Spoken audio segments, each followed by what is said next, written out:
Chapter 2468. Before this phone call, she had happily thought that she had some special feelings for this man. She had high hopes, but all she got was his anger and questioning. Xianxia was completely dumbfounded. The most heartbreaking thing wasn't his questioning, but his protection of Xianxia. It was obvious that he valued his own reputation. That Xianxia. What right did she have? Why was he so obsessed with her when he knew that he couldn't have her? Xianxia couldn't figure it out. What was the scariest thing for a woman?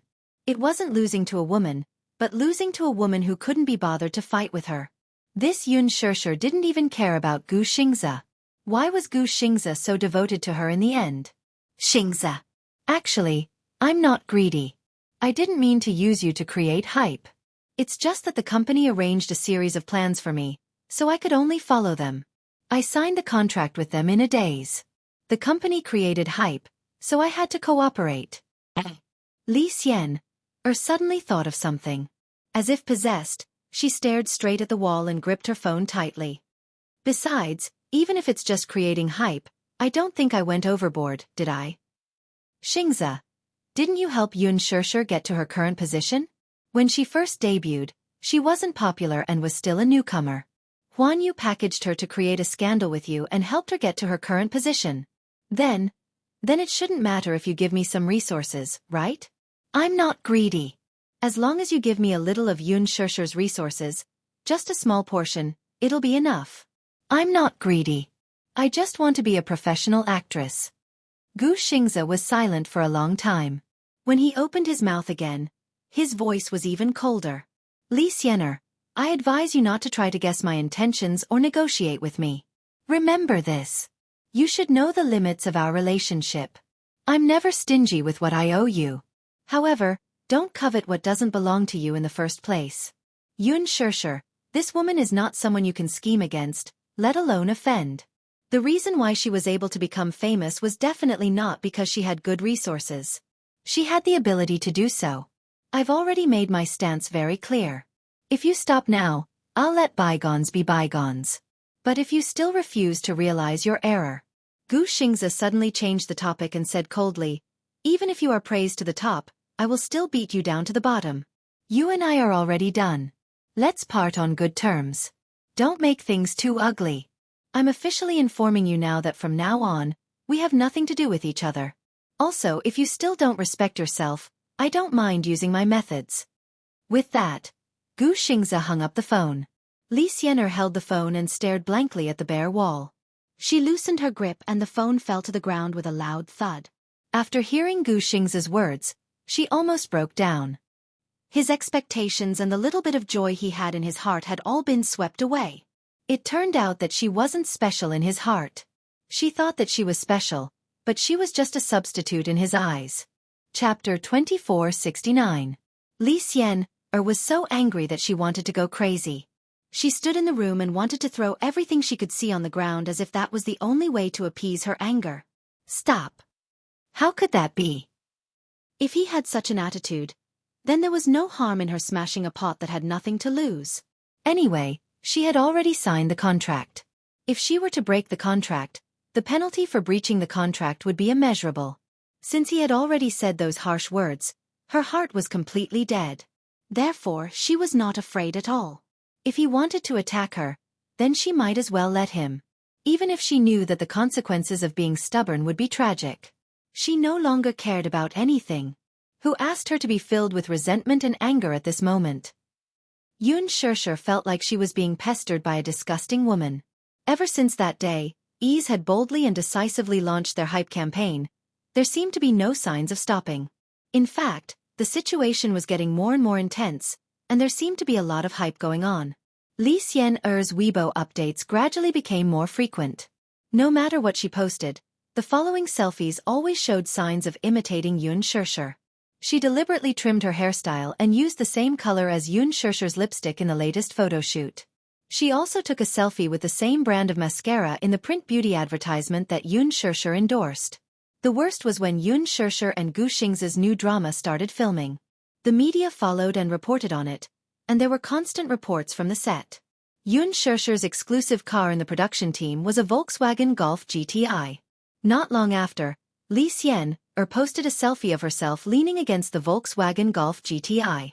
It was obvious that she was trying to ride on Yun Shershur's popularity. Yun Shershur thought that Li Xian'er's hype campaign would not last long. However, she did not expect Li Xian'er to be so persistent in this matter. It seemed like she was going to continue imitating her until the end. Rather than calling it an imitation, it was more like role-playing, right?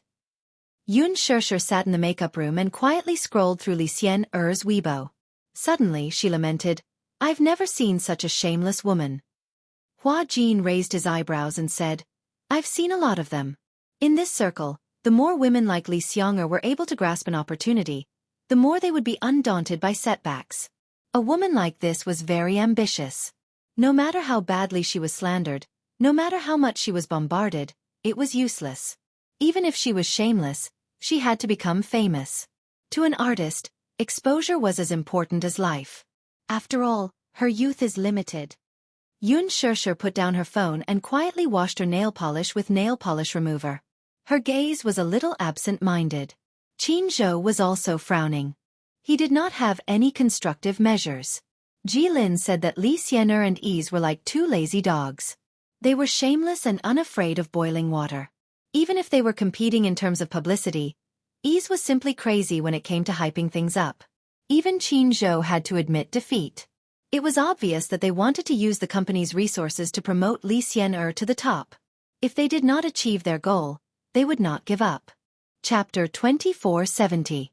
The crew had already started filming. The original novel was called Extreme Youth, and the name of the TV series was also tentatively set. After half a month of training, Yun Shershur immediately started filming. At the same time, the post-production of Lethal Beauty was initially completed. It was officially broadcast on a first-tier satellite TV channel. The TV rights of Lethal Beauty were exclusively bought by Beijing Central Satellite TV. Yun Shershur's heart was beating fast. She played a vicious female supporting role in Lethal Beauty. In the series, in order to get the male lead played by Hua Jin, she was unscrupulous, ruthless, and scheming against the female lead. A standard femme fatale with a ruthless heart. Therefore, when Lethal Beauty was officially broadcast, she was also frightened. After the first 3 episodes, she dared not open her Weibo to look at the fans' comments, let alone the fans' comments on the forum. They would definitely be vicious comments. In the first 3 episodes, she played a female supporting role in the series, Qin Yuyen, which attracted a lot of hatred. Before Qin Changle's rebirth, Qin Yuyen seduced the male lead and married into the royal family. She fed Qin Changle sterilization drugs, and she was pregnant with the royal heir and gave birth to a prince for the male lead. Immediately after, she was conferred the title of Empress because of her son. Using the royal heir and the male lead's favor, she was ruthless and ruthless. She schemed everywhere and forced Qin Changle into the cold palace. She gouged out her eyes and broke her bones. Finally, she tampered with the imperial edict and gave her a 3-foot white silk, forcing Qin Changle to commit suicide. Yun Shershur initially chose to play this role because compared to Qin Changle, Qin Yuyen's character image was more vivid. Qin Changle's character design was too monotonous. The core of the script was the word revenge. Her rebirth was dedicated to revenge. But Qin Yuyen was different. She was also a naive girl who loved someone wholeheartedly. Later, her family fell and was bullied. She used all means and schemes to seize power. Step by step she became the empress. If Qin Changle hadn't been reborn and had the memory of her previous life, even 10 Qin Chong less might not be Qin Yuyen's opponent. Yun Shershur felt that this role was too cool. How could he think of so many tricks? Especially the part about tampering with the imperial edict, it was too amazing. Qin Yuyen ordered her confidant to tamper with the imperial edict and bestow Qin Changle with a 3-foot white silk. This scene was the climax of the whole drama. However, now that the TV series had been broadcasted, she was a little scared. Although Qin Yuyen's character design was perfect, she was too evil and vicious. Such a character design was challenging, but in front of the audience, it was not likable at all.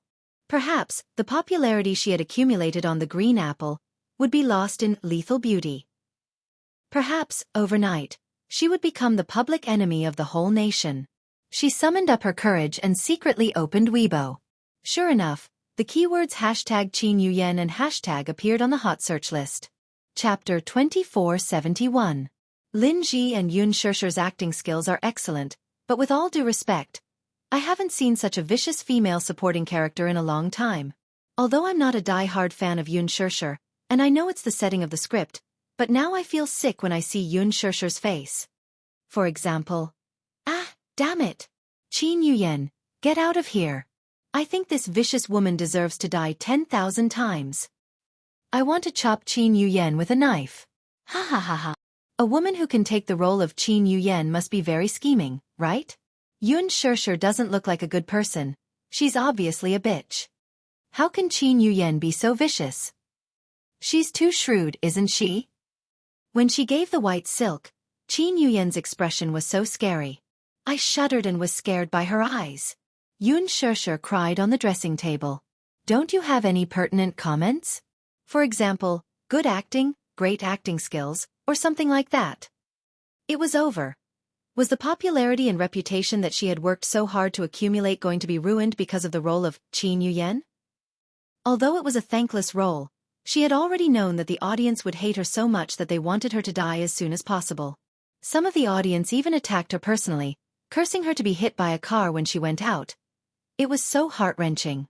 As she expected, after the broadcast, her Weibo was soon attacked. But on the other hand, she was a little complacent. She thought that the reason why the audience hated this character so much must be her superb acting skills. She had portrayed Qin Yuyan's viciousness so well. In order to study this character, she had spent a lot of effort. From the eyes to the expression to the behavior, she had figured it out several times. Qin Yuyan's character had the biggest change in the script. From the initial naivety of a young girl to the later insidious ruthlessness, she played the male and female protagonists with ease. Qin Zhou had told her before that no matter what the audience said about Qin Yuyan, she must post a Weibo status to attract attention after the TV series was broadcast. Yun Shirshir posted a Weibo status. She sat in the driver's seat of a modified Golf GTI, took a picture of her hands on the steering wheel, and then posted, "Today, it's not Qin Yuyan, but the racer Han Zhen." Then, he would submit a rather cool selfie and publish it. After posting the Weibo, she threw the phone aside, started the car, and went for a ride on the mountain road near the filming site. Today, she was going to shoot a set of racing scenes. Some of the stunts were naturally done by professional racers. She only needed to reshoot some scenes. In fact, after such a long period of training, he had already learned some basic techniques, such as the basic tail swing and simple drifts. However, since they were filming on the mountain path today, in order to ensure safety, they still had to hire professionals to film those cool scenes. But what made people speechless? Xianxia did not do anything at all. Body, acting, driver. The whole process of showing off his superb driving skills was done by him alone. Shi seemed to have mentioned before that Xianxia also raced in private. He was the artist who owned the most racing cars. Moreover, in this extreme youth movie, the male lead's racing cars were all privately owned by him. Chapter 2472. Shi said that Xianxia had participated in many international competitions and even won first place in the Ferrari competition 3 years ago. When he was 20 years old, he competed with Schumacher. He was a terrifying man. It was as if this drama was tailor-made for him. After a day of filming, when she returned home, Yu saw her and complained, "Empress Yu, why are you home so early today?" Empress Yu was Qin Yuyan's title in the drama. Yun Shirshir's lips twitched when Xiao Yichen ran up to her. After sizing her up for a while, he said with lingering fear, "Mommy, if Xiao Yichen is disobedient in the future, will you give Xiao Yichen 3 feet of white silk?" Yun Shirshir clutched her chest, feeling hurt internally. "Did you guys watch the premiere?" Yu and Xiao Yichen nodded silently. "I'm so sad. I didn't expect Mommy to be so vicious. I watched the premiere yesterday and was so angry at Mommy." Xiao Yichen complained tearfully. "Sister Chang'e is so pitiful. She loved Shen Yuanche so much, but what happened in the end? Even if she dies, she will die in the cold palace. Mommy is so mean. She tampered with the imperial edict and gave her 3 feet of white silk. She's so mean." Yu glanced at him and saw that Xiao Yichen seemed to be too engrossed in the drama as he said sadly, "Originally, Xianxia's imperial edict was to let Qin Chang'e out of the cold palace, but Qin Yuyan interfered and caused them to be separated forever. Poisonous. Yun Shirshir retorted, Xiao Chen, are you poisonous? Look carefully. The person standing in front of you is your most adorable and beautiful mother. Why did you put yourself in the role of Qin Yuyan? Sigh, it's because this drama made me feel so depressed. Yun Shirshir thought in annoyance. This rascal is actually speaking up for Qin Chang'e. Qin Chang'e was played by Lin Ji. Although Qin Chang'e was the female lead, Yun Shirshir didn't like her character because of Lin Ji. After all, first impressions were the strongest.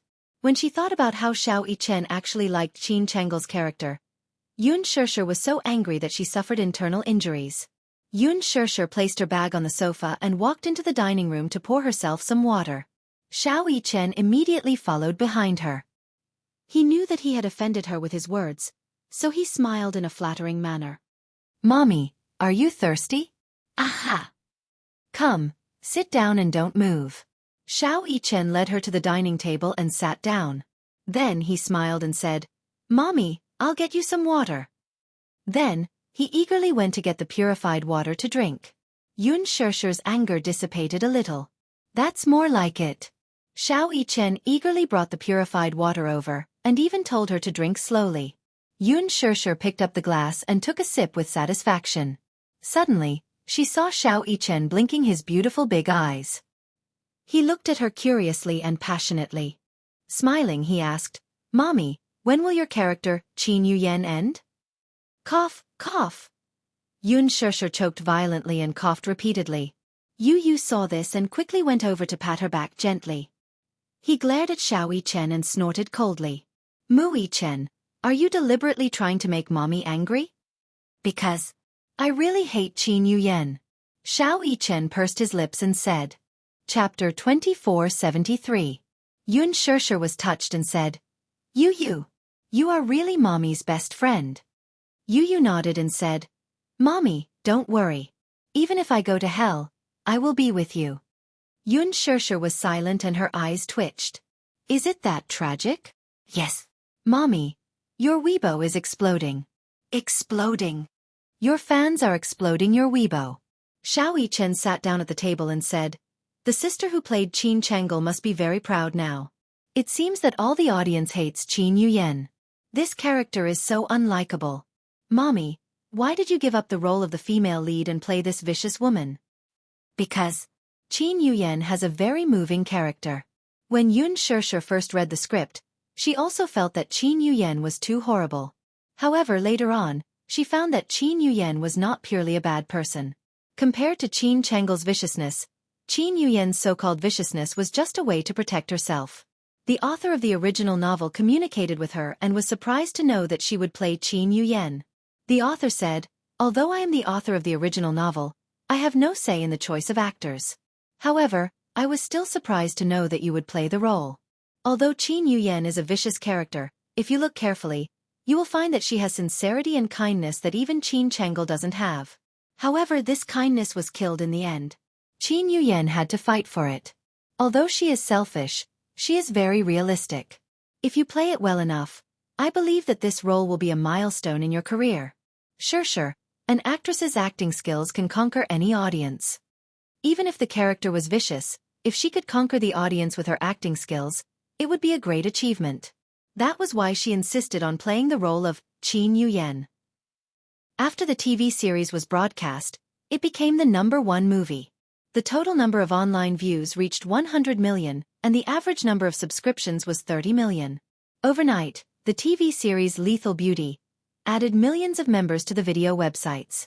At the same time, Lin Ji, who played Qin Chang'e, continued to have more and more fans on Weibo. Meanwhile, Yun Shirshir lost more than 10,000 fans overnight. Although it wasn't a lot, the phenomenon of fans dropping was continuous. On the other side, Lin Ji was grinning from ear to ear. With the role of Qin Chang'e, Lin Ji seemed to have returned to her former glory. Variety shows, commercials, endorsements, interviews, and so on, she had a full schedule. Because of this role, all the audience seemed to have lost their memories. They had forgotten all about the series of bad and despicable deeds she had done at the film festival. Therefore, in a place like the entertainment industry, no matter how dark your past was, as long as your public relations were in place, there would always be a day when you could clear your name. Lin Ji's popularity, which had been dormant for a long time, seemed to have recovered overnight. Her dazzling performance in the TV series had won her a lot of popularity. Many fans were so immersed in the show that they went to her Weibo to cheer her on. It turned out that a character could also whitewash a person. Xianxia finally realized this. Chapter 2474. On Weibo, the criticism of Qin Yuyan was in full swing, but no one cared about Xianxia's superb acting skills. Everyone was immersed in Qin Yuyan's vicious shrewdness and completely ignored the fact that, in terms of acting skills, Xianxia absolutely crushed Lin Ji. Lin Ji's acting skills were only commendable, but her acting skills overshadowed any other character in the film. Wuxia said, "The TV festival is coming soon. Sure. I'm really looking forward to it. With this villain role of Qin Yuyan, you'll definitely win the Best Supporting Actress award. The TV festival is just like the film festival. There are many shady deals, so you can't take everything for granted, lest you return disappointed in the end." Xianxia rubbed her forehead and said irritably, "The things that have been troubling me recently are true. Honestly speaking, Wuxia, I like acting and enjoy the sense of accomplishment of using my acting skills to conquer the audience. However, the entertainment industry gives me a feeling that it's more of a foul atmosphere. For example, Lin Ji, Yan Bingqing, and Li Xian'er. In Lethal Beauty, every woman in the harem is fighting, but I feel that in real life, the entertainment industry is like a huge harem. The audience is like an emperor with great power, but sometimes, they're like muddle-headed monarchs who are blinded by their rationality. As for these women in the entertainment industry, they live in a world of open strife and veiled strife every day. They only see the newcomers smiling and not the old ones crying. Everyone is like Qin Yuyan, scheming and using all means to climb up the ladder." Wuxia frowned and suddenly sat down beside her, gently covering the back of her hand. Sure. I know that you've worked very hard. I've seen it all, but you don't have to tire yourself out. I'm sorry. I must have complained too much and given you a lot of psychological pressure. In the future, no matter how big the injustice is, I won't give you any more trouble. You're not the one giving me trouble, so why are you blaming yourself? But I seem to have transmitted a lot of negative energy to you. Idiot, that's enough. I'm just complaining. Oh right. The door behind him was suddenly pushed open. Exhausted, Xianxia pushed open the door and walked into the dressing room. Just then, he heard Xianxia ask Wuxia with a smile, "Can you help me apply for leave from Jianghu tomorrow? I've already applied for leave from the production team, so I won't be able to film for the next 5 days. What's the matter that requires you to take so many days off?" she asked curiously. Xianxia smiled sweetly and blushed. Then she smiled and said, "I'm going to take my wedding photos." Xianxia stood at the door, petrified as if he had been struck by lightning. Just as Wuxia was about to say something, she caught a glimpse of a tall figure at the door. She could not help but turn her head.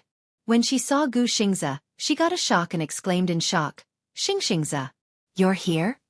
Hearing this, Xianxia furrowed her brows. Her heart skipped a beat as she turned to look at the door, only to see Xianxia leaning against it. His deep-set eyes were buried in his fringe, so she could not see his face clearly. She had actually forgotten that they had 2 scenes together today. She tugged at her lips and greeted him awkwardly, "Xianxia." What followed next was a stiff and cold atmosphere, and she did not know how to break the deadlock. Chapter 2475. I'm not avoiding you. Xianxia's lips curled into a smile when he heard this. He took a few steps toward her and stopped in front of her desk. Then, why did you ask the production team to stagger our filming schedules? Xianxia's face stiffened as she froze in shock. The reason why she and Xianxia had never bumped into each other after being in the production team for so long was indeed that she had specially instructed the production team to stagger their filming schedules if they did not have any scenes with each other. Sometimes, when Xianxia was done filming and left the set, she would arrive at the same time. When she was done filming and left the set, Xianxia would arrive at the set. The two of them just happened to stagger in time. There was no choice today as they had 2 scenes with each other. Since the start of filming, she seemed to have been raising her conditions. The production team fulfilled them one by one, making her feel ashamed. Hence, she naturally could not be too willful. Is it because of Li Xian'er? Gu Xingze suddenly probed nervously. Are you angry because of this matter? Yun Shishir did not respond. Beside her, Mushi suddenly said indignantly, Hey, don't talk about Li Xian'er anymore. She's been creating a lot of hype recently, and the studio is full of complaints because of this. Sir Xingze, Qin Zhou said that you have the means to deal with it, so why haven't you dealt with that woman after so long? Gu Xingze glanced at her coldly. Mushi immediately realized that her tone seemed to be overboard.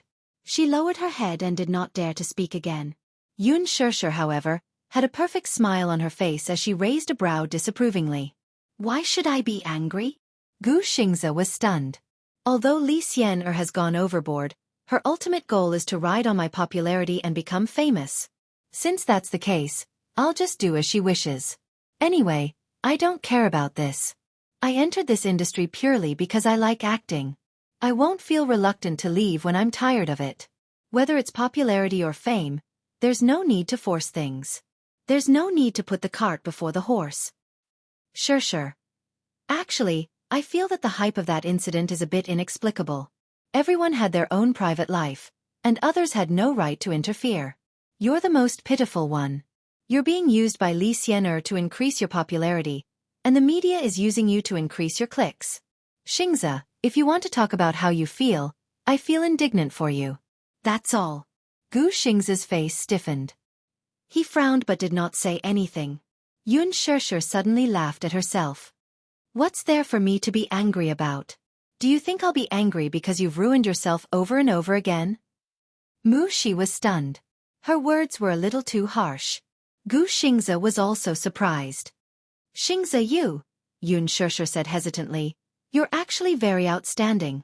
If you feel tired, you can quit the entertainment industry and choose to live in seclusion. Leave this foul place and live freely. This place is not suitable for you.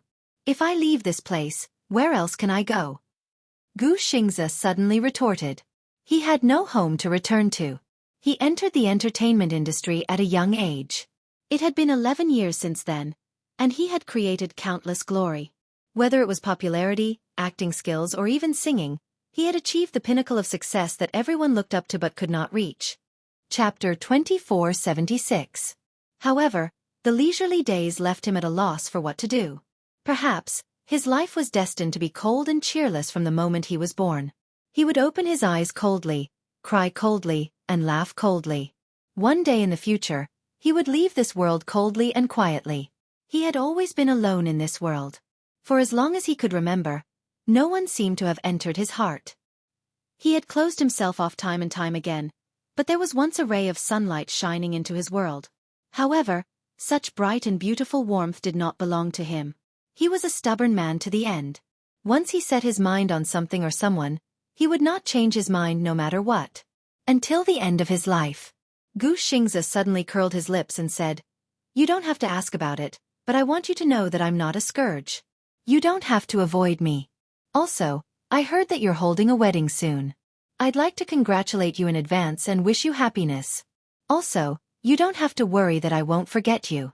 I have my pride and self-esteem. Once you've made up your mind, I won't turn back. Therefore, you don't have to worry about me pestering you. In fact, I've never done anything to trouble you. After a pause, he sucked in a breath of cold air and said calmly, Sure, I've already let go long ago and let go of my so-called obsession. I'm not the kind of man who pesters you and won't give up even if he can't have you. If you find Li Xian'er's matter troubling, I'll deal with it properly. I'm deeply sorry for the trouble I've caused you because of my personal reasons. His distant and cold words were extremely resolute. He forced himself to say those words calmly and decisively. He pretended to be calm in order to make her believe that he had let go of all his obsessions. After Gu Xingze said this, he slowly turned around and left without looking back. Mushi watched him leave in a daze. When she turned around, she saw Yun Shishir with her head lowered and an expressionless face. Rather than saying that he was expressionless, it would be better to say that he was trying hard to suppress some kind of emotion.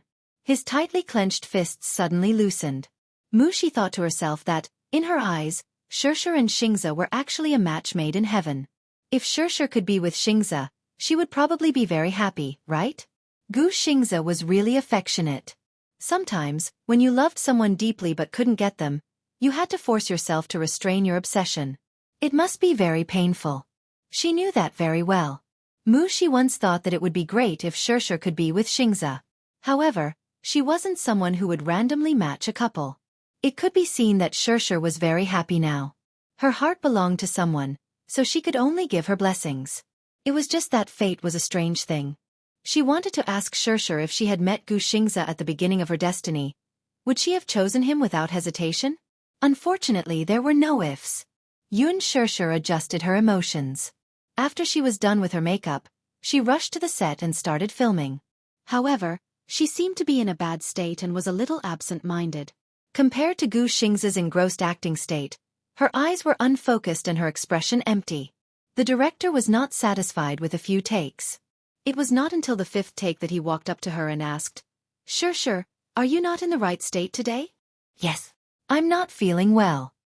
Chapter 2477. Xianxia suddenly said, "We'll shoot a long shot today. When she's in a better state, we'll do a close-up." "That works too." The director asked deliberately, "Xianxia, you'll be fine with her back view, right? Hang in there for a while more and go home early to rest after you're done." "Okay." The rest of the shoot went exceptionally smoothly. After Xianxia's scenes were over, he left first. Xianxia stayed behind to shoot her scene with Jin. By the time it was over, it was already 7 in the evening. When they left the set, Jin nagged that he wanted to hitch a ride in Xiaxia's nanny van. The reason was simple.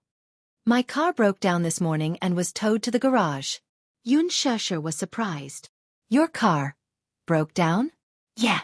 I just bought a second-hand Mercedes-Benz that costs more than 300,000.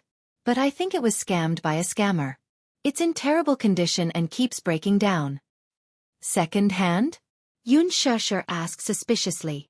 "I remember that you have your own nanny van and private car. Didn't you drive a GTR before?" Jin turned his face away and pretended to be oblivious. "I don't care. I want to hitch a ride in your nanny van. I haven't experienced such a luxurious nanny van before." Xianxia complained quietly. "Jin, you seem to be down and out recently." As soon as she said that, Jin suddenly stopped in his tracks. Xianxia turned around in surprise and saw him standing there with a faint smile on his face. She asked in surprise, "What's wrong?" Jin said innocently, "How do I look down and out? Compared to when you were on the set of Lethal Beauty, you drove a flashy sports car, had 7 or 8 assistants and managers, and were surrounded by a huge entourage. But you seem to be more low-key recently. You don't drive a GTR, but a second-hand car." "Because I can't afford a new car." "I can't afford a new Mercedes-Benz."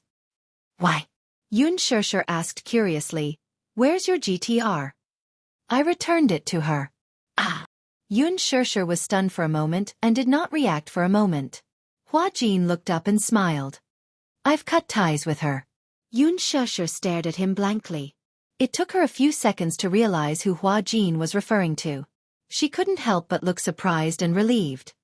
"You've severed ties with her?" "Yes." Jin slowly caught up with her and looked up at the sky. "After I cut ties with her, I returned the car, branded jewelry, apartment, and credit cards that she bought for me. In order to compensate her, I transferred all the assets under my name to her. Of course, there are still some leftovers." "What's the change?" "Less than $1 million." Xianxia was speechless for a moment. "That's just a small fraction? I didn't expect you to be a tycoon." "You think?" Jin said proudly, "Since my debut, I've earned about 200 to 300 million from my remuneration, endorsements, and some investments." Xianxia was taken aback. "Oh my God. That's a lot." "Yeah, my photo album last year sold a few million copies in Asia." "That much?" Chapter 2478. Depression? Don't you know? Jin scoffed. There's been some political turmoil in Japan and South Korea recently, especially in South Korea.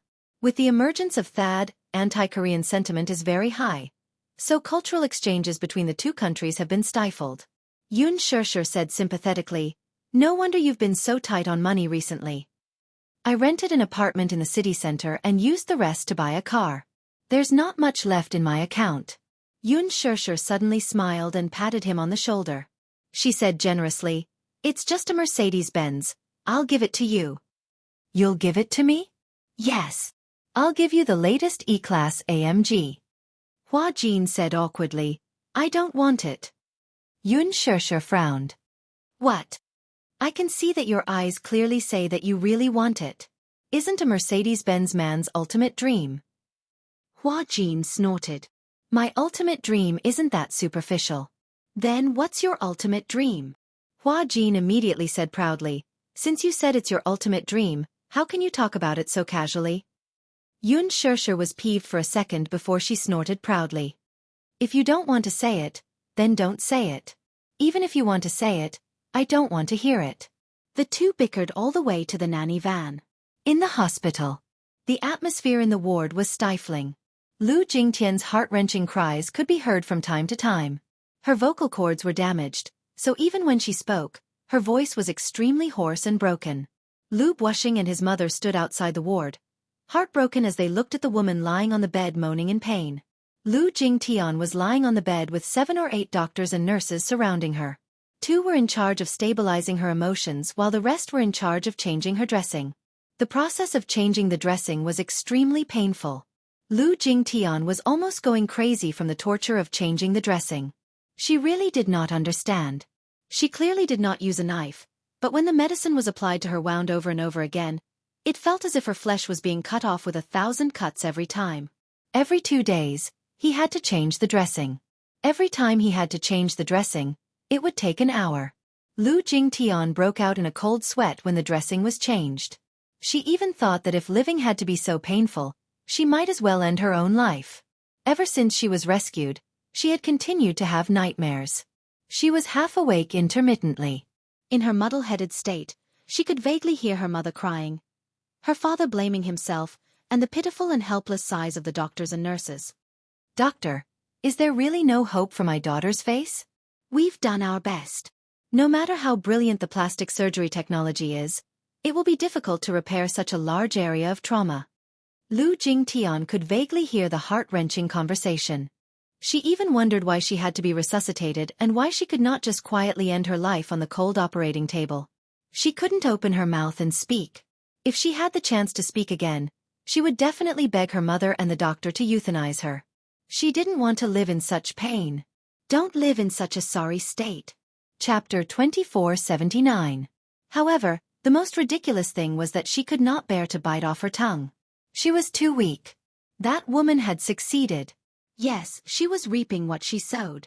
If she had not disfigured Yunna's face back then, she would not be lying on this bed in such a pathetic state. Yunna had succeeded. She had succeeded in destroying herself. She had completely destroyed herself. She could not bear to live on in humiliation. She could not bear to see herself become so ugly and still welcome the bright dawn with a bright smile. Every morning, she would look at the morning sun outside the window and feel that her world would forever sink into darkness and despair. The ray of sunlight outside the window could no longer shine into her heart. However, every time she saw her mother crying and father sighing by the bedside, she would encourage herself again and again. Live on. She was not even afraid of death, so why should she be afraid of living? Perhaps she could recover well? Perhaps advanced medical technology could give her a brand new life? Perhaps she still had a future? However, with the recovery of her body's senses, the unparalleled pain quickly eroded her willpower. It was precisely because of this that she suddenly realized that sometimes, living was the truly cruel thing to do. Living on was torture. From then on, she was a cripple. She could no longer hug the man she loved. She could no longer wear a beautiful dress. She could no longer put on her favorite lipstick. She couldn't even face her own demon-like face. Even being able to walk properly had become a luxury. She vaguely heard that the area of her right leg was too large for skin grafting. If the infection was serious, she would have to face amputation. Amputation. When she heard this news, she felt dizzy and wanted to cry, but no tears came out.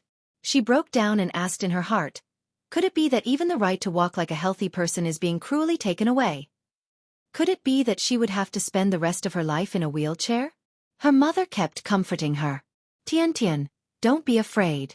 If you really can't keep your leg, I'll take good care of you for the rest of your life. Lu Jingtian could not speak. She cried bitterly in her heart and asked, "What if you and father are no longer around? Who would take care of a cripple like her? Why don't I just end my own life right now?"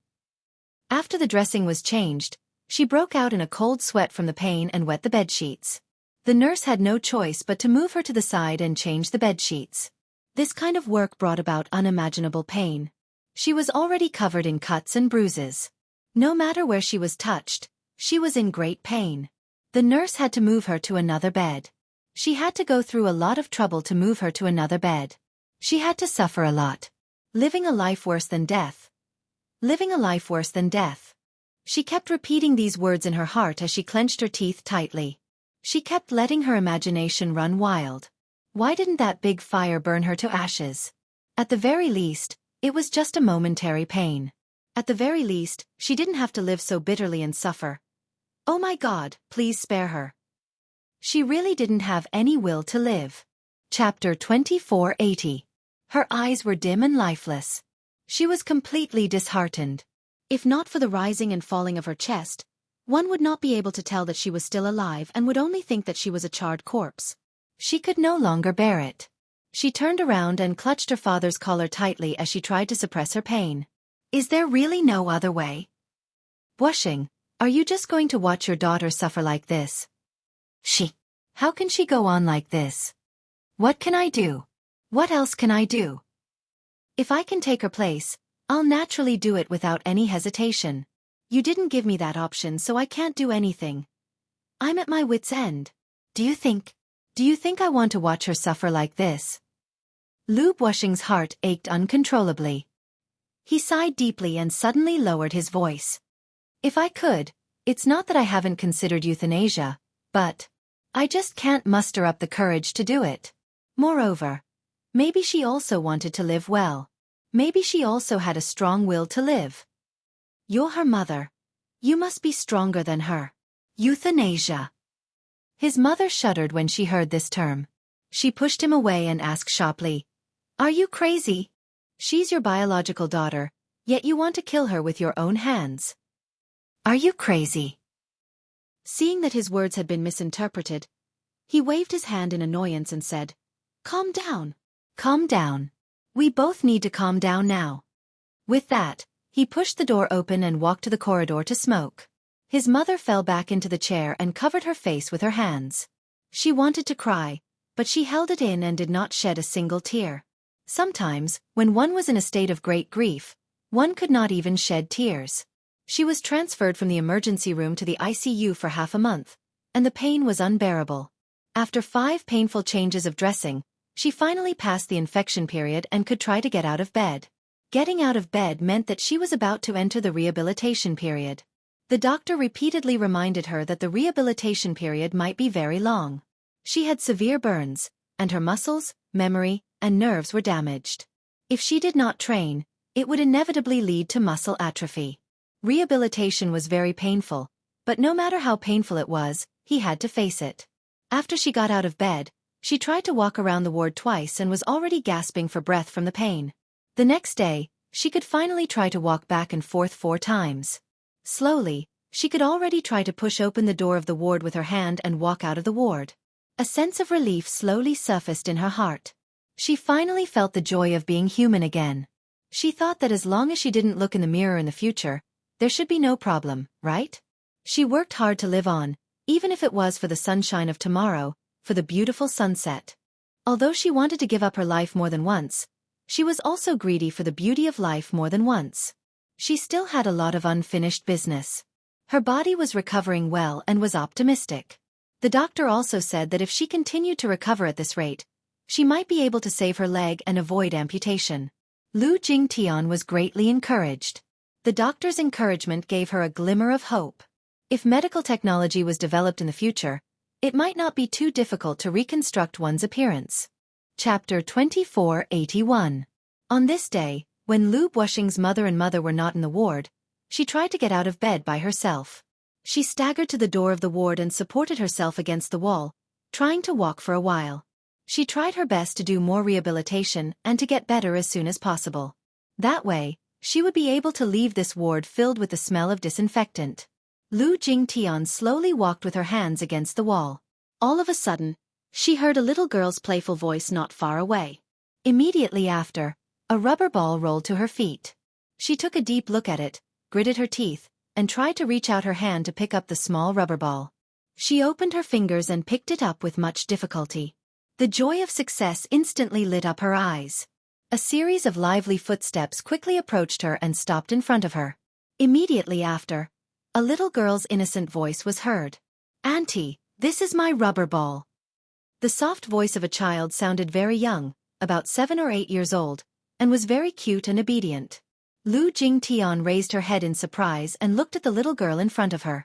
However, when the little girl saw her face and the scars on her body, her bright and beautiful smile froze on her face and her whole body shuddered. She could not help but widen her eyes in horror. Her face was filled with fear and trepidation.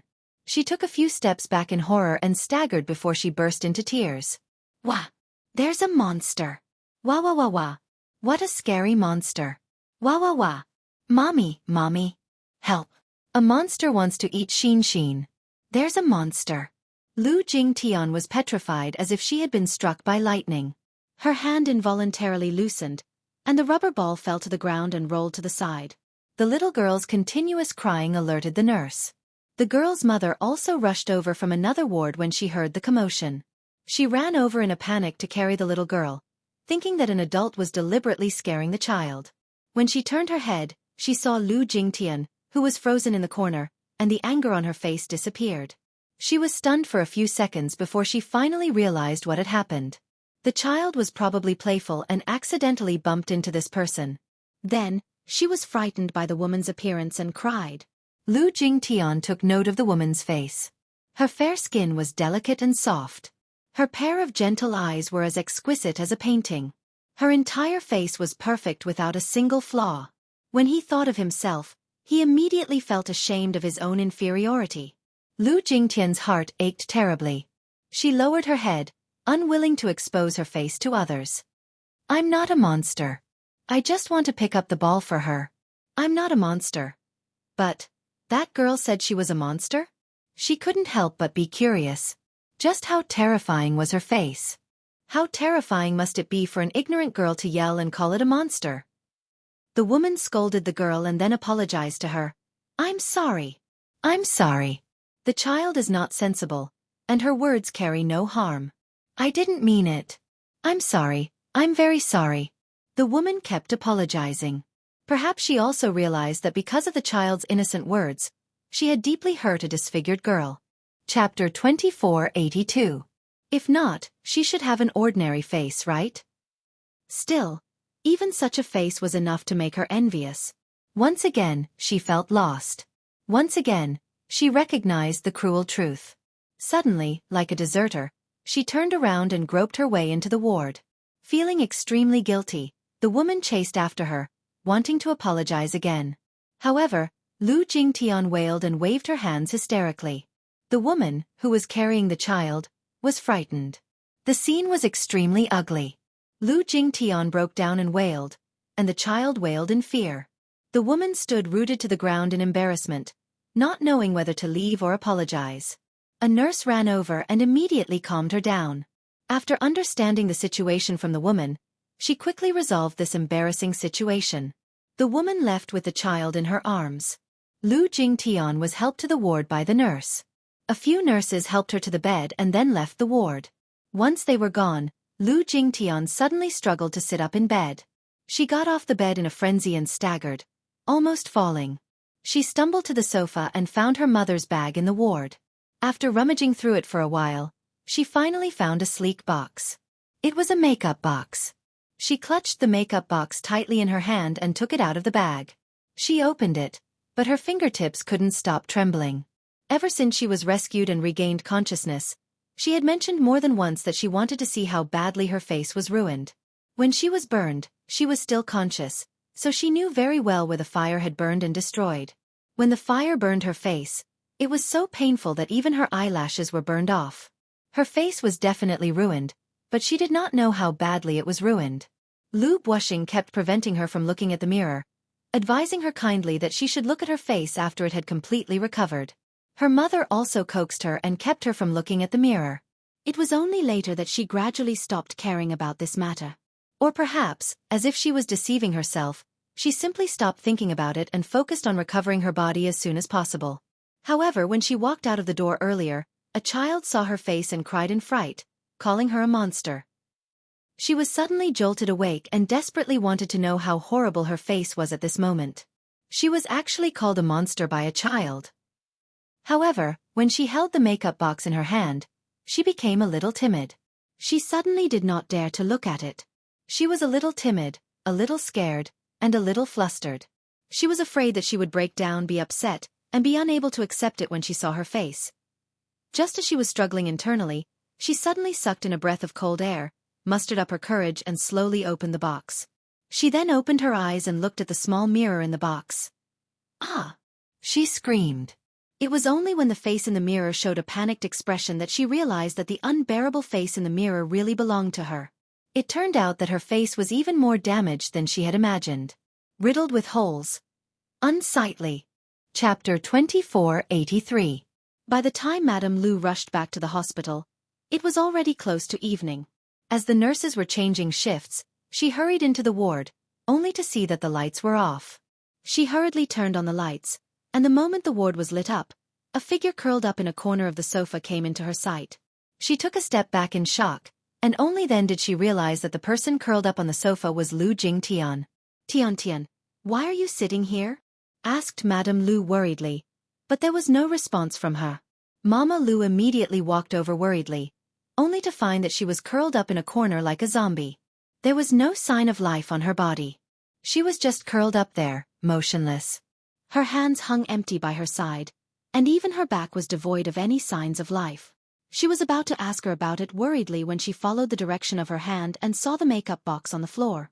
Her heart skipped a beat, and she felt suffocated for a moment. She nervously picked up the box and opened it, only to see that the mirror inside had several cracks and was in pieces. Madame Lu immediately realized what had happened. She was probably desperate to find out what had happened to her face, so she frantically searched for a mirror to take a look. Alas, when she finally saw her face, she could not accept it, and that was why she had been unable to recover from the setback until now. Lu Jingtian's mother's heart ached as she gently patted her shoulder. Just as she was about to say a few words of consolation, the latter abruptly swatted her hand away and shrank further into the corner.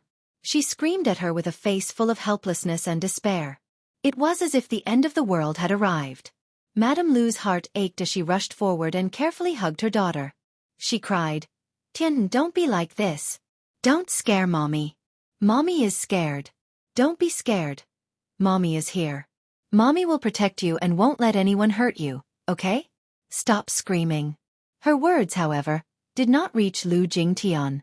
She continued to cry and throw a tantrum, as if to vent all the pain, exhaustion, and unbearable sadness of the past few days. She had a complete mental breakdown. That was because she had seen her face in that one glance, and she was utterly defeated. Fear, helplessness, loneliness, and despair. All these emotions were entrenched in her heart. She was almost out of breath. Despite her mother's repeated coaxing, Lu Jingtian still could not stop crying. In the end, she ended up vomiting blood, which was probably due to excessive strain on her vocal cords. When she saw this, she was immediately frightened and shouted loudly for the doctor. Her shrill and fearful cries echoed in the corridor for a long time. A minute later, the doctor hurriedly rushed over. Seeing how frantic she was, he immediately prescribed a dose of tranquilizer and pushed it down her throat. Lu Jingtian's eyes rolled back as she fainted. "What's going on?" the doctor scolded. "Why are you suddenly like this? Wasn't everything fine before?" Mrs. Lu shook her head and said, "I don't know either. I left the hospital for a while and when I came back, I saw her like this. Maybe she secretly looked at herself in the mirror and couldn't accept her appearance?" she guessed. Chapter 2484. Due to the innocent child's careless words, he was frightened by her appearance and called her a monster a few times. It was probably because of these words that she wanted to check her appearance in the mirror. The nurse did not say anything though. The dosage of the tranquilizer was very small, so by the time she woke up, it was already 3 in the morning. That night, it was Lu Bushing who stayed to keep her company. She knew very well that her mother had been keeping her company for 2 consecutive nights and was exhausted. Tonight, it was time for her to go home and have a good rest. Lu Buoxing took her place to keep her company. As a senior executive in the company, he had to deal with a lot of work every day. Therefore, he fell asleep the moment he lay down and closed his eyes.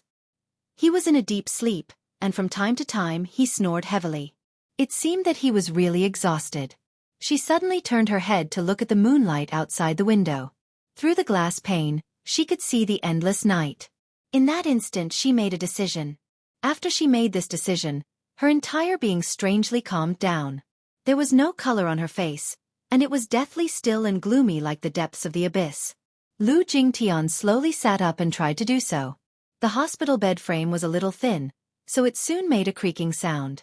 She stood still vigilantly and turned her head to look at her father, who was sleeping on the sofa. In the dark, she could still hear his smooth snoring. This strange sound did not seem to have disturbed him. She felt relieved and relaxed at the same time. She quietly lifted the quilt and struggled to move her legs. She slowly got out of bed, held the headboard for support, and slowly landed on the ground with difficulty. She stood up. This series of actions took her several minutes to complete, and she broke out in a cold sweat. The inconvenience of moving could no longer make her sad, though. That was because it was going to end soon. It was going to end these miserable days. She should have made up her mind long ago. As her thoughts ran wild, she held onto the bed for support, put on her slippers, and walked toward the door with heavy footsteps. When she reached the door, she suddenly turned her head and glanced at her father, who was lying on the sofa. She made quite a bit of noise when she got off the bed. Creak, creak, creak. It was even a little ear-piercing. However, he must be very tired and was in a deep sleep. Therefore, he was immersed in his dreams and did not wake up. She reached out to touch the door handle. It was cold, just like her determined heart at this moment. Suddenly, she remembered that they were about to leave, so she should at least hold a farewell ceremony, right? Lu Jingtian could not help tearing up at the thought of this. It was not true that she had no worries. She still had many worries. A man's words were kind when he was about to die. She was about to make a decision with this mortal world, so she knew that she was about to bid farewell to it. She suddenly felt a great sorrow in her heart. The thing she regretted the most in life was being young and frivolous. She had caused her parents a lot of grievances and often made them angry. Until the very last moment, it would definitely bring them a lot of pain and suffering. She had originally wanted to write a will, but forgive her. It was so difficult for her to even hold a pen now. Chapter 2485. At the very least, he did not need to take care of a burden like her. The two of them could enjoy their remaining years, right? She was a cripple, after all. It would take a lot of effort to take care of her. She did not have the conviction to live on and be a burden to them. At the very end, leave them some peace and quiet, right? Lu Jingtian's thoughts ran wild again. She walked to the sofa and opened her mouth, but all she could taste was a hint of fishy sweetness. The words goodbye were stuck in her throat, and she could not say them out loud. Her lips moved as if to say goodbye, but her tears fell at once. Dad, I'm sorry. I'm sorry that I can't repay you for raising me. Now, I have to say goodbye. If there's an afterlife, I'll definitely repay you. Please don't worry about me or miss me, because leaving is the best way for me to be free. She said goodbye silently in her heart. Holding back her tears, she walked to the door, pushed it open, and walked out. The corridor was quiet. She held onto the wall as she walked. Dressed in a snow-white hospital gown, she looked like a lonely ghost at first glance. The lights were dim, and only the nurse's desk was lit. At this moment, the nurses on duty were lying on the desk with their eyes closed. Lu Jingtian walked very slowly to the elevator. She pressed the button for her floor, walked into the elevator with difficulty, and pressed the button for the top floor. The top floor of the hospital was 28 stories high. This hospital had been renovated and looked brand new. The towering floors were like a prison, holding many patients who were either in pain or in pain. She went to the top floor, passed through the fire escape, and walked to the rooftop. The door to the rooftop was not locked. Some of the nurses who lived in the dormitory would bring a change of clothes to the rooftop to dry. She walked up to the rooftop. Then, she walked to the edge of the rooftop and slowly sat down while holding onto the railing. The wind at night was very cold and strong. She could not be exposed to the wind, but now, she was not afraid of anything. She was finally going to be free. Not only did she not feel sad or afraid, but she was also very calm when she saw that she was about to be free. So calm that it was frightening. She even began to imagine that when she jumped down from this rooftop, her body would fall freely, and finally collide with the hard ground. She would probably be smashed to pieces from the height of 28 floors, right? Pain was inevitable. It was inevitable that he would be in a sorry state. What came with this, though, was the fact that she no longer had to face her ugly face and the constant physical and mental torture. Instead, she felt much more at ease. Her lips tugged into a forlorn smile. Looking into the distance, she could just see the neon lights of the city.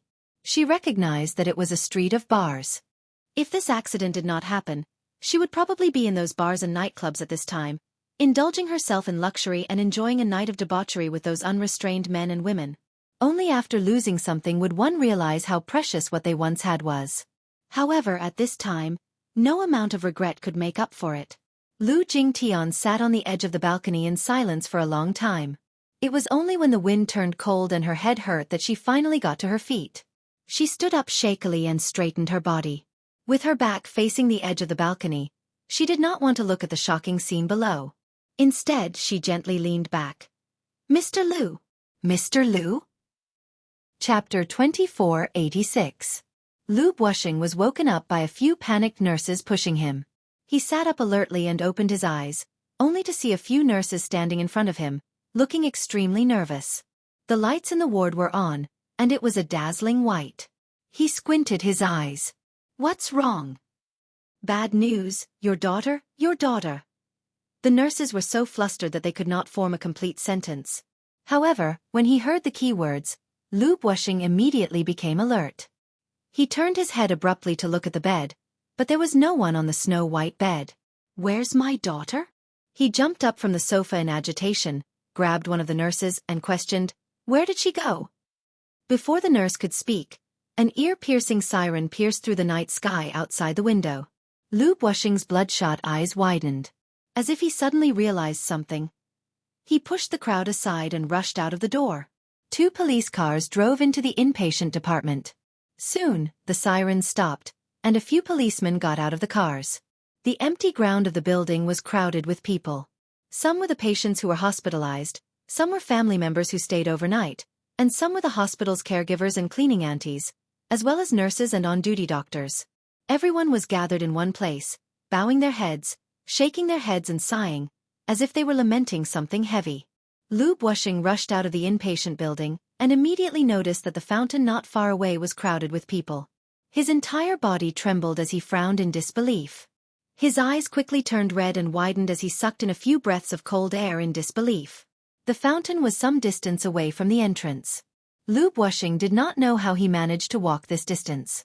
He only knew that he walked over in a daze. He heard the onlookers shaking their heads and sighing. Why did this little girl take things so hard? She probably jumped from the rooftop. The wind is strong at night and blew her here. Sigh. She's still so young. What a pity. Lu Bushing immediately pushed the crowd aside. Excuse me, excuse me. Let me see my daughter. Let me see my daughter. When the crowd heard that the father of the deceased was here, they immediately made a path for him silently. However, there were still many kind-hearted people who said quietly, Sir, please restrain your grief and accept this. Lu Bushing pushed through the crowd and rushed in. He immediately saw the pool of blood on the ground that was surrounded by the crowd. Falling from a high place, he died miserably. One of his legs was broken, and his flesh was badly mangled. It was too horrible to look at. Lu Bushing suffered a great visual impact. He felt that he couldn't connect his breath and almost fell to the ground. The police quickly walked over to protect the scene. Then they heard a man's desperate and sorrowful cry from the crowd, Tian Tian. The next day, news of Lu Jingtian's death by jumping off a building spread like wildfire. Lu Bushing was unable to bear the pain of losing his daughter. He suddenly suffered a myocardial infarction and was sent to the emergency room. Mama Lu, who had rushed over upon hearing the news, also fell ill when she learned that her beloved daughter had jumped to her death. The couple was sent to the emergency room at the same time. Chapter 2487. Despite Huan Yu's official efforts to keep the news under wraps, there were still some astute reporters who caught wind of it. They waited at the hospital and soon learned of the matter, which they quickly released. Rookie actress Lu Jingtian met with an accident. Unable to bear the burden during her recovery, she jumped to her death from the rooftop. Lu Jingtian is Lu Buoxing's beloved daughter?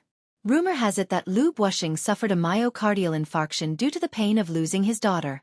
After emergency treatment, his life is no longer in danger. Lu Jingtian, disfigured by fire, jumped from the rooftop in utter despair. Her young life has ended just like that. A look at the top 10 female actresses who have died in showbiz. Another storm was stirred up on Weibo. When the public learned of this news, their curiosity was instantly aroused, and they sighed. The entertainment industry had always been transparent to the public. The more popular an artist was, the more difficult it was for him or her to ensure that his or her personal life was free of interference. Some time ago, news of Lu Jingtian's disfigurement due to a fire was still trending on Weibo's trending page. Even though she had not debuted for long and did not have many works to her name, she did play a supporting role in The Green Apple some time ago and gained some fame, but it did not bring her considerable popularity. However, the public's concern for a celebrity's disfigurement was beyond imagination. Now, not long after, there was news of her suicide. The netizens were in an uproar. They could not wait to hear the news firsthand. How did Lu Jingtian commit suicide? Why did Lu Jingtian commit suicide? The tragic scene of Lu Jingtian jumping off a building. Painful reflections on Lu Jingtian's death. Is Lu Jingtian really dead? Or is it a publicity stunt by the company? A female celebrity seems to have committed suicide by jumping off a building yesterday. I know. Isn't it that Lu Jingtian? My sister is a nurse at that hospital. She was at the scene when the incident happened. I heard that she died a horrible death. Even her head was smashed. Oh God! Why did she commit suicide? I heard that she was disfigured due to an accident. She probably lost the will to live and chose to end her life. How pitiful. Isn't her father very rich though? If he has money, he can do plastic surgery and skin grafts. There's no need for her to commit suicide, right? Hee hee. It's hard to explain the entertainment industry's affairs in a few words. Who knows?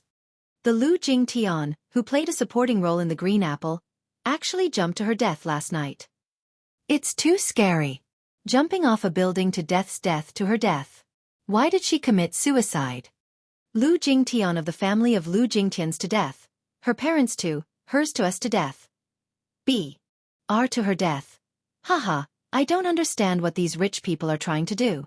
Of Lu to commit suicide Lu's to. S to be a topic to this to's to us to die of her Lu of her of her Jingtians of her of A's of her to's to Lu to her to's, to be to death hers. Most of the netizens were just curious about this incident. Chapter 2488. The next day after Lu Jingtian's death, a few unscrupulous reporters sneaked into the hospital's morgue with their SLR cameras to take photos of her body. Naturally, the hospital had strict security and quickly sent these unscrupulous reporters to the police station. However, even so, these reporters still kept the negatives. After being bailed out, they returned to the media agency and directly opened a sock puppet account. They sold the photos to netizens at high prices on the forum. The netizens bought the photos and directly published them on the internet.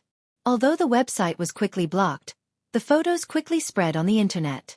Huan Yu's officials were outraged and issued an announcement to accuse these unscrupulous netizens and media outlets. They even threatened to initiate legal proceedings. Lu Jingtian's suicide kept brewing. Many celebrities and famous figures in various industries posted condolences on Weibo. In the basement of the villa, Yun Na turned on the TV. The entertainment channel was broadcasting a follow-up report of Lu Jingtian's suicide. The scene happened to cut to the hospital. Lights flashed, and Lu Buoxing and his mother, dressed in plain black, were being supported by people as they walked among the crowd. Lu Buoxing appeared steady and reserved, while his wife was heartbroken. She covered her face with a handkerchief. In the close-up, her eyes were red and swollen with tears, and her face was full of pain. Microphones were constantly pushed in front of them. At first, Lu Buoxing tried his best to restrain himself. It was obvious that if it weren't for his public image, He would have really wanted to smash the microphones that the reporters pushed in front of him to the ground and stomp on them to vent his anger. He opened his mouth and said in a hoarse voice, "Don't push. Make way. Please make way." Several bodyguards surrounded them and pushed the reporters away. The two left the hospital with heavy expressions, got into a car, and sped away. Yun Na quietly picked up a cup of tea and slowly blew on it. Then, she unhurriedly took a sip, appearing nonchalant. Suicide? That was really straightforward. Still, the girl was sensible and obedient enough to end her own life, saving her the trouble of making a trip to the hospital. Lu Jingtian was still alive. She was like a ticking time bomb that could explode at any time. She originally wanted to wait until the time was right for the Missy to be discharged from the hospital before making a plan to make her completely disappear from the world without leaving a trace. She did not care if Lu Jingtian's vocal cords were burned or if she could still speak or if her identity would be exposed. She had no intention of letting her live when she laid her hands on her. But he didn't expect that this bitch's life was so tough. Even such a big fire didn't burn her to death. Therefore, her heart had long been filled with killing intent. However, things had already come to this. Forget it. In any case, the ending would be the same. Since he had committed suicide by jumping off a building, it would save her a lot of worry. Yun Na silently criticized in her heart, yet a satisfied and complacent expression appeared on her face. In fact, she wasn't worried about exposing her whereabouts and identity. It was just that she couldn't expose herself in advance before completing her final mission. To put it bluntly, even if Lu Jingtian did not accuse her and Yun Yeqing did not expose her, she would not be afraid even if she was arrested. She was not afraid of death. She had not been afraid of anything since she had climbed out of hell. Chapter 2489. Lu Jingtian's incident continued to fester. On Weibo, many media outlets wrote articles, either to mourn or express their opinions. In short, the keyword Lu Jingtian's suicide became the hottest news in the entertainment industry. In fact, she was not particularly famous. She was just a little-known celebrity who did not have the opportunity to be exposed to the public. If she had simply committed suicide by jumping off a building, it would not be surprising, and the hype would have died down in 2 days. However, this incident was not simple and was full of doubts. Ever since she was hospitalized, her burn had become a hot topic for the public. With the media's wantonly publicity and investigation, it also whetted the public's curiosity. Although she was just a small-time celebrity, to the public, who had nothing to do, this matter became a topic of discussion. On the internet, many netizens questioned, how did she get burned? Who was the suspicious man in black in the video released by the police? Could it be murder? Was Lu Jingtian disfigured? If it was a vendetta, then was there a conclusion to the investigation? Was the culprit caught? If it was not a vendetta, then was there a hidden danger to the security in the capital? Just as this matter had yet to be fully explained, the news of Lu Jingtian's suicide by jumping off a building quickly swept across the headlines of major media outlets. Lu Jingtian's suicide was confusing from start to finish. Just 2 days after the incident, Huanyu released a painful obituary to announce the matter.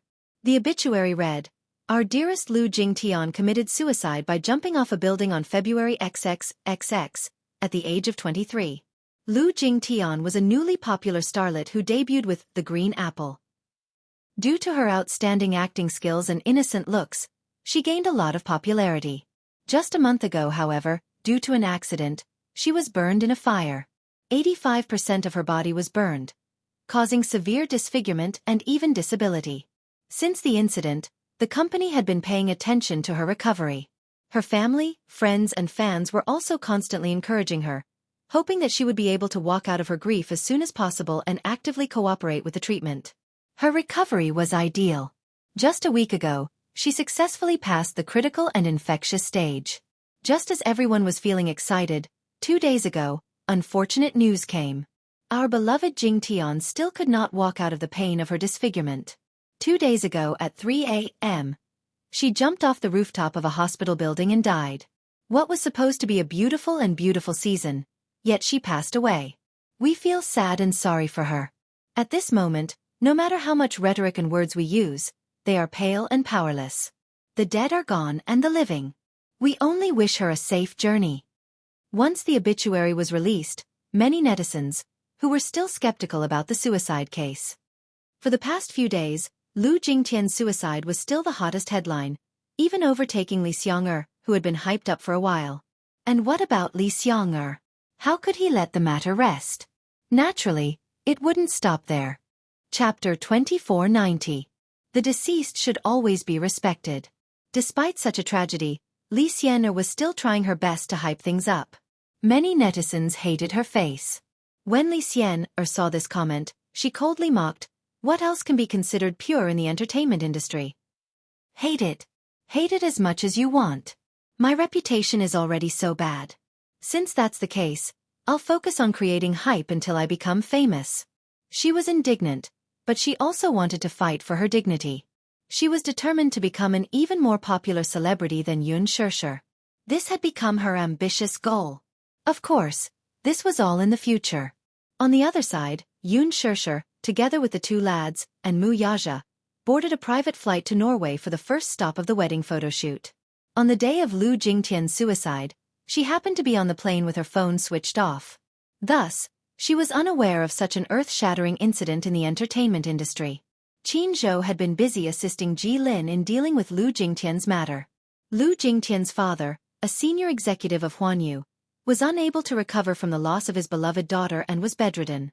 Hence, after this incident, the funeral was handed over to Ji Lin to handle. Everyone in Huanyu was solemn and busy. Qin Zhou did not specifically inform Xianxia. After all, her wedding photo shoot was a joyous occasion, and he naturally did not want to dampen her spirits. Hence, he took some time out of his busy schedule to log on to Xianxia's Weibo and post his condolences. Of course, this time, he had learned his lesson. In order to prevent the previous blunder from happening again, he specially found a phone of the same model as Xianxia's and logged onto Weibo. The netizens did not question him. Xianxia was completely unaware of this matter and was still immersed in the joy of happiness. Wuxia told her that, in order to pursue perfection, they had specially selected several countries for this wedding photo shoot, such as Paris and Italy, which she yearned for. As a romantic country, Norway was naturally a good choice. The two little munchkins also wanted to go, so Xianxia brought the two little guys along. After all, they would be gone for a week, and she was worried about leaving the two little guys alone at home. In Norway he met with Mankey Harding. Mankey followed them throughout the entire wedding photoshoot trip. Wuxia had already finalized the schedule with him before this. Their first stop was Trolltunga in Norway. Trolltunga was a magical rock located in the Skjeggedal mountain in Norway. It was also translated as Giant's Tongue in Chinese. The reason why it was called Giant's Tongue was because the rock protruded far out of the cliff like a tongue, so it was called Giant's Tongue. Trolltunga mountain was steep. For the sake of scenery and safety, Wuxia used a helicopter to land directly on the mountain. As for Mankey, he climbed up another mountain in the distance to film the scene. On the beautiful Trolltunga, there were extremely stunning silhouettes. A total of 5 shots were taken, but for these 5 shots, the team went through a lot of trouble and put in a lot of effort. At first, when the helicopter landed, Xianxia jumped out of the helicopter. However, she was stunned by the spectacular and thrilling scene in front of her. It was too high. It was too steep. Chapter 2491. It was no wonder that this was one of the must-visit attractions for adventure enthusiasts. The rock wasn't big and could only accommodate a few people standing on it. If they wanted to climb up, they had to take the cable car to the mountainside and then climb up a flight of stairs. However, after going through so much effort to climb up the Giant's Tongue, the scenery was indescribable. If they climbed up on their own, they would definitely feel a great sense of accomplishment, right? Xianxia thought to herself. However, it would definitely be very dangerous. Wuxia said to her, "Perhaps in the near future, this spectacular landmark will disappear." Xianxia asked curiously, "Why? Do you know how this Trolltunga was formed?" Xianxia shook her head. He said slowly, "The Trolltunga that is suspended in mid-air is the result of rock weathering. After a long period of wind, sun and rain, the broken rock has been taken away, leaving only the hard part standing. Perhaps as time passes, it will also fall off the cliff." The Trolltunga was formed more than 10,000 years ago during the Ice Age. The water flow from the melting glaciers eroded most of the rocks over the years and finally formed such a unique landscape. After the shoot, the group returned to the hotel. Xianxia was still immersed in the shock from earlier. The filming location in Norway this time was Wuxia's suggestion, so she naturally agreed. Along the way, she was still curious about the unique landscape in Norway. However, when she saw the Trolltunga with her own eyes, Xianxia was deeply shocked. After the trip ended, she still wanted to see more.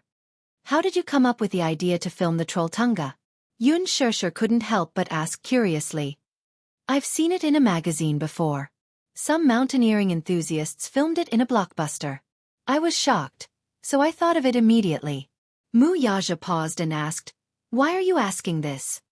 What magazine? Geographic magazine. Oh. Xianxia raised her eyebrows and looked a little surprised.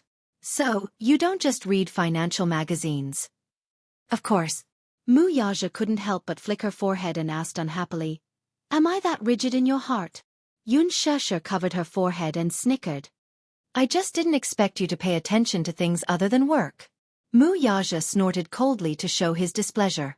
He wasn't going to tell her that after he decided to take the wedding photos, he had secretly scouted a lot of places, from Italy to Norway, from Paris to Prague, from Phuket to the Maldives. He had put in a lot of effort just to take the perfect wedding photos. Naturally, women were not the only ones who looked forward to wedding photos. Men also had many ideas. A woman in a wedding dress is the most beautiful. At the youngest and most beautiful age, she put on a holy wedding dress and became his wife. However, with the passage of time, no matter how beautiful her appearance was, it would eventually fade away.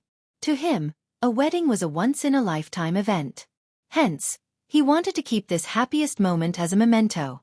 After a few decades, when their hair turned white and they gradually grew old, these happy moments would become precious memories and mementos. He would treasure her best years forever. Chapter 2492. At the thought of this, Wuxia gently kissed her sideburns. Wedding photos? Inside the cafe, when Xianxia suggested that they take their wedding photos as soon as possible, the expression on Mu Yanqing's face turned frostier. Suddenly, he tugged at the corners of his lips into a half-smile. It was hard to decipher the meaning behind his smirk. He picked up his coffee cup and took a sip before looking up at the woman opposite him with a mocking and playful gaze. Xianxia, who was sitting opposite him, felt a little uneasy and embarrassed by the man's nonchalant mockery. She snapped. What are you laughing at? It turns out that Miss Song is quite sentimental, huh? Wedding photos? Mu Yanqing sneered again. Why don't we just forego the wedding photo shoot? Such things are too pretentious. There's no point in taking them. Besides, you know very well why I married you. Don't you find it repulsive to have me stand next to you for a wedding photo? With that, he shook his head. Forget it. Isn't taking wedding photos one of the wedding procedures? Xianxia said unhappily, since we're getting married, we naturally have to go through all the ceremonies and procedures. You know that I'm the eldest daughter of the Song family, so our wedding is very important. This is also the reason why I asked you out this time. Other than that, what about the wedding dress to wear on the wedding day? My mom said that we're only getting married once, so the wedding has to be grand and dignified. The wedding dress must be personally designed by a famous designer, and it has to be custom-made. Also, the accessories and jewels to go with the dress and the diamond ring must be of a larger size. It can't be too shabby. Xianxia was still fuming over the wedding gown incident. What right did Xianxia have to have so many custom-made wedding dresses? It's just a wedding. Is there a need to have so many custom-made wedding dresses? Can she wear all of them? According to the shop assistant, some of those wedding dresses were for the wedding day, while others were for the wedding photo shoot. Brother Mu is really particular about this wedding. Even the wedding dresses for the photo shoot were custom-made for that *tch to choose from. Choose. He might as well pick blindly. God knows how jealous she was. Therefore, when it came to her marriage, Xianxia was especially obsessed with a wedding dress, to the point of being morbidly obsessed. The more Mu Yanqing listened, the more impatient he became. Mu Linfeng had told him that it would be beneficial for him to have the Song family on his side. Xianxia, as a trump card, could still be put to good use. Hence, he wanted him to be more tolerant of her. At the very least, he was not to damage the harmony between the two families. As for Xianxia's conditions, as long as they could fulfill them, they should not make things too difficult for her. They should at least consider the Song family's feelings. Alas, now that things had come to this, the sight of Xianxia's rouged face was enough to make him lose his appetite. Just sitting across from her and looking at her made him feel uncomfortable all over. Alas, he was already tired of dealing with an unruly woman like Xianxia. This time, Xianxia had asked him to come over to discuss the wedding process. Mu Yanqing happened to have some free time, so he went to meet her. Chapter 2493. Regarding Meng Qingshue's matter, he had already discussed it with Mu Linfeng. The latter had relented, saying that as long as he married Xianxia, the muse would not have any objections if he were to marry a concubine after the situation stabilized. Mu Yanqing was overjoyed when he heard this. Hence, he was determined to find Meng Qingxue. He was very dissatisfied and angry with Meng Qingxue. What is this woman trying to do? She had mysteriously disappeared, mysteriously left his side, mysteriously disappeared without a trace. When she left, she did not bring much money with her. Where could she have run to? In the message, she told him that the child had been aborted. However, based on his understanding of her, he was certain that this woman would not abort the child. If she had really aborted the child, she would definitely not touch the money in the account. Before she left, she had withdrawn a sum of money from the account. It was not much, but he guessed that it was probably because it would be inconvenient for her to work when she moved to another city, so she needed a sum of money to take care of the baby. The child must have not been aborted. Mu Yanqing had been troubled by Meng Qingshue's matter. He did not know what kind of demon had possessed him to be distracted all day because of a woman. What a spineless person. On one hand, he hated himself for not being free and easy enough, and on the other, he hated her for being heartless. However, it was only after Meng Qingxue left that he suddenly realized that this little woman, who he had not taken to heart all this time, actually occupied such an important place in his heart. All along, he had not cared much about her because he was certain that she could not leave him. Other than staying by his side, she had nowhere else to go. It was because of this confidence that he did not seem to cherish her very much. However, when this little woman, who had always been delicate and naive, suddenly disappeared overnight and left him alone with the unborn child in her womb, he anxiously realized that he could also be so restless and anxious because of a woman. For a few days, he did not have a good night's sleep. In his half-awake state, he would always dream of her face. When he woke up in a daze, he always had the illusion that she was sleeping beside him. However, he hurriedly turned on the light and looked at the empty bed beside him. It was icy cold, and his heart was filled with an indescribable sense of loss. Where exactly did she go?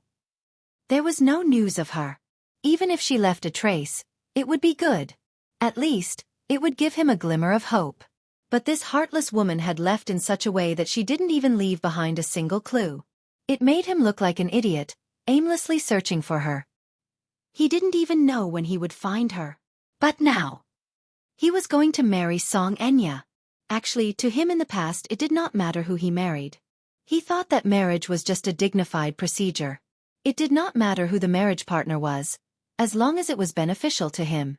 Although the Song family could not be compared to the Lin's family, if the two families were to marriage was a marriage, it would definitely be able to resolve the imminent crisis for the Mu group as long as it was beneficial to him. For him, it would be of great help. Chapter 2494. When the time came, he could brazenly bring any woman he wanted back to the Mu family. His wife would not have the right to speak. However, once the wedding date approached, he suddenly felt that marriage was meaningless. After Meng Qingxue left, he tried going to nightclubs to hunt for women like he used to. However, looking at those women with heavy makeup, he suddenly felt that they were very foreign and distant, as if they were unreachable. He also felt that getting to know a new woman and starting a new relationship was an extremely tiring thing.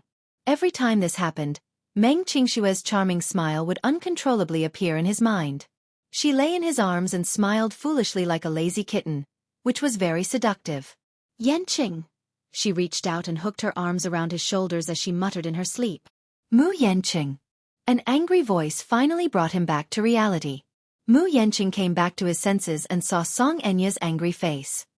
Mu Yanqing, you're distracted. Didn't you hear what I said just now? What did you say? I said that my wedding gowns must be custom-made by a famous designer. It's best if there are 5 of them. 2 will be worn on the wedding day and 3 will be reserved for the wedding photo shoot. Can you do that? Her tone was almost interrogative and very impolite, as if she was giving an order. 5 wedding gowns. Mu Yanqing was quite shocked. This woman was really demanding an exorbitant price. He did not have the mental and physical energy to prepare these.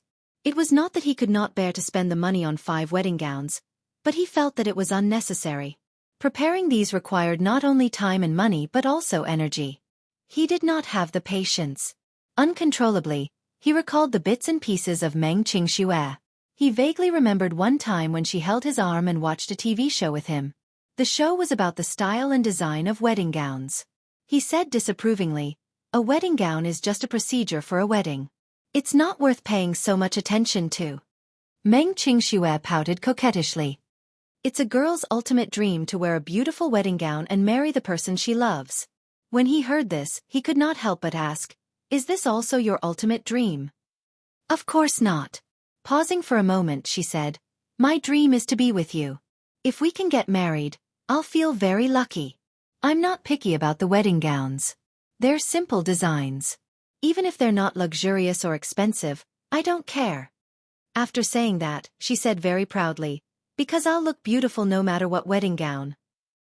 He smiled and kissed her affectionately. "You sly little thing. If you like it, I'll get someone to customize it for you." "Really?" she happily asked. "Will you marry me?" However, he was stunned and fell silent for a moment. Meng Qingxue knew that she had accidentally touched his taboo. He had once told her that he had no intention of getting married when he was with her. Chapter 2495. Since this is your ultimate dream, I've made up my mind. If I can't marry you in the future, I'll give you a wedding gown and have it custom-made for you by a famous designer. What do you think? Meng Qingxue's expression dimmed when she heard this. She did not reply immediately, but a heart-palpitating disappointment appeared on her face. That expression was deeply engraved in his mind. Even now, he could not help but feel his heart ache when he recalled it. Her ultimate dream was probably not a so-called wedding dress, but a marriage partner. As long as it was him, it would be fine. If I really marry you, I'll definitely be so emotional that I'll cry at the wedding, right? She had once said this desolately. Mu Yanqing snapped out of his thoughts and suddenly mocked, 5 wedding gowns? Xianxia, you're really interesting. He raised his head and said, "You know very well why we're getting married. We'll just go through the formalities for the wedding ceremony as an explanation to the songs. As for those custom-made wedding gowns, if you want them, you can get them yourself. Just put the cost of the custom-made gowns on the Mu Group's account." Xianxia said coldly, "You seem to be very perfunctory about our marriage." "Why?" Mu Yanqing raised a brow and was equally aloof. "You seem to be very concerned about it. It even gives me the illusion that you're using those despicable means to marry me." "You!" Xianxia was at a loss for words. After a moment of stalemate, she said hatefully, "Stop dreaming. I want to marry you."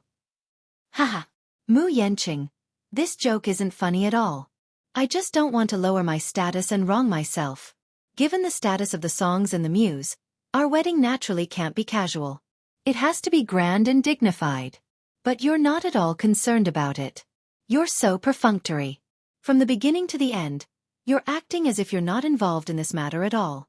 You don't have the awareness of being a fiancé at all. Mu Yanqing's lips tugged into a fake smile as he said coldly, "Xianxia, I've already done all I can for you."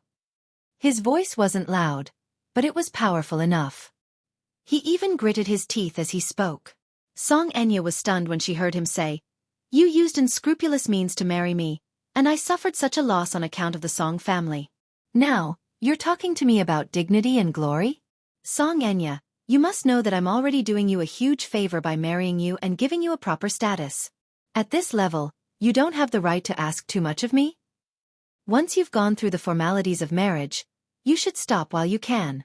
If you talk about more conditions, I'll get impatient." "Impatient? Are you that impatient with me? Or do you treat all women the same way?" "My attitude has nothing to do with you." Xianxia's eyes suddenly widened in anger. "What about that Meng Qingxue then?" Mu Yanqing was stunned and stared at her in surprise. She continued to question, "Are you also so impatient with that Meng Qingxue?" Startled, he asked anxiously, "How do you know about her?" Why do you care? Let me ask you, how do you know her name? Chapter 2496. Naturally, Song Enya would not tell her about how she had forced Meng Qingxue to back off as the empress that night. She took it for granted that, since Mu Yanqing would become her husband sooner or later, and she had no way out, she had to get rid of all the other women around him to strengthen her position as his legal wife. Hence, she acquiesced to his suspicions and said matter-of-factly, "You're my fiancé and future husband. As your future wife, it's only natural that I investigate your past thoroughly. Otherwise, if some stray cats and dogs appear out of nowhere to mess things up when we're about to get married, even if you don't find it embarrassing, I'll find it very embarrassing." After saying that, she casually stirred the coffee, but her heart was filled with guilt. She had almost been exposed. In a moment of anger, she had spoken without thinking. She had been too impulsive. "Ha ha." Mu Yanqing sneered and said expressionlessly, "Song Enya, do you still have the cheek to say such things? I didn't even pursue the matter of your past deeds. Just the child in your stomach alone is enough for me to selectively ignore it and not pursue your past. If I were to pursue it, your history must be very interesting, right? I hope that you can keep the matter of artificial insemination a secret and not expose it to the public. Otherwise, the muse and songs will be embarrassed along with you." He paused for a moment to admire the lady's ashen face before he continued calmly. "Speaking of which, I'm really impressed by you. It's not that I've never seen a woman throw herself at a man, but the things you've done are really impressive. In order to stick to Mu Yaja, you even went to the US to undergo artificial insemination. But it's really hard on you. You fought so hard, but in the end, you fell to this point. You went through so much trouble, but you finally married into the Mu family as you wished. Now, I wonder if you're satisfied." Song Enya could not take it anymore. Although Mu Yanqing said these words with a smile, there was a hidden dagger in his smile. Every word he said was hurtful. She felt extremely aggrieved, but she had to pretend to be calm on the surface. She said sternly, "Mu Yanqing, shut up. It's not up to you to comment on my affairs." Mu Yanqing laughed. "All right, I won't gossip about your past deeds. However, please don't make irresponsible remarks about my matters. Song Enya, let's have a frank talk. After we get married, you just have to take care of yourself and not interfere with my private life. No matter what woman I find outside, it's not up to you to tell me what to do. Do you understand?" "Looking for a woman?" The Missy flew into a rage out of humiliation. "Do you know what you're saying?" Mu Yanqing retorted coldly, "You should know the Mu family's tradition, right? Once I become the official head of the Mu Jia, then I will have the right to marry a few concubines. Although she doesn't have an official status and her seniority isn't as high as yours, she can still enter the Mu family and live under the same roof as you. Since you've decided to marry into the Mu family, then you should be mentally prepared for this. Do you understand?" "No." Chapter 2497. Song Enya laughed out of anger. "Mu Yanqing, you're really something. I haven't even married into your family, yet you're already making an agreement with me. Now you're talking to me about a concubine, and you're even brazenly saying it in front of me. What concubine? Do you think this is an ancient royal family? What era are we in now? We only have one wife. Do you still want to have multiple wives?" "Impossible. I won't allow you to do that." He could not help sneering. "Song Enya, you have no right to interfere in my affairs. As the young mistress of the Mu family, you only need to learn to be a virtuous and virtuous wife after marrying into the family. You have no right to interfere in other matters." "On what basis?" He replied, "On the basis that you're climbing up the social ladder and not marrying down." Song Enya was stunned. Climbing up the social ladder. How could she have forgotten that there was a distinction between marrying up the social ladder and marrying down the social ladder in the wealthy? In the olden days, when a woman of high status married a man of low status, it referred to the marriage of the emperor's daughter. When a woman of high status married a man of low status, it was a feudal society with a hierarchy of life. In feudal society, the average person had a hierarchy of status, officials had a hierarchy of ranks, and ethnic groups had a hierarchy of status. When a woman of high status married a man of lower status, it was called marrying down the social ladder, such as the Empress Dowager marrying down the social ladder, or the Emperor's daughter marrying down the social ladder. Song Enya was different. The Song family and the Mu family were climbing up the social ladder, so the Muse were not very satisfied with this marriage. Hence, most of them did not approve of it. Therefore, at this point in time, the Song family, who was already climbing up the social ladder, could not raise too many demands. Xianxia had high expectations for the wedding. Although the Muse wanted to take care of the woman's feelings, they could not accept all of it. For example, the conditions she raised were too harsh. Now that the Muse capital chain was tight, there could be a breakdown at any time. In other words, the Muse were ready to mortgage their assets for risky financing at any time. Mu Yanqing was naturally displeased that she was being so picky about the wedding. Anyway, don't dream of having an extravagant wedding. If you're so insensible, this marriage will be called off. I didn't want to marry you in the first place, but under second uncle's orders, I reluctantly accepted you and took you in. Giving you a status and a place to settle down is already a great favor. So if you continue to be so picky, the Mu family won't accept it. Xianxia's face flushed red as her lips trembled violently. Her eyes were brimming with tears of grievance. Mu Yanqing rapped his knuckles on the table. Xianxia, as long as you know what's good for you, you might still be able to get by. But if you don't know what's good for you, even if you just got married, I can send you to the cold palace at any time. With that, he pushed away the coffee in front of him, stood up, stuffed his hands into his trouser pockets, and walked away confidently. His movements were a little violent. It was obvious that he wanted to show her some authority, so much so that the coffee on the table spilled out. Xianxia watched him leave, but she did not say anything to make him stay. After he left the private room and closed the door behind him, tears streamed down her cheeks. That's too much. Although she had high expectations for the wedding, it was definitely not something that was too harsh or difficult. For example, was it too much for her to ask for 5 custom-made wedding dresses? Chapter 2498. Both the Muse and the Songs were prestigious families in the capital. In ancient times, they were like princes. How could the wedding be shabby? Naturally, it had to be dignified. Brother Mu had ordered more than 10 wedding dresses for Xianxia to choose from. Was it too much for her to ask for 5 wedding dresses? Was it too much? To put it bluntly, Mu Yanqing did not care about her at all. Xianxia felt so aggrieved that she wanted to cry. She tried her best to hold back her tears, but they still fell uncontrollably. Even though she did not have many fantasies about the wedding itself, since she had decided to marry Mu Yanqing, marriage was not something that could be done on a whim. Marrying this man meant that they would be bound together for the rest of their lives. Instead of being enemies, it was better to slowly get closer to him. Even if they were just like her father and mother, who were hypocritical, at least in the eyes of outsiders, they should treat each other with respect. She had thought about it carefully.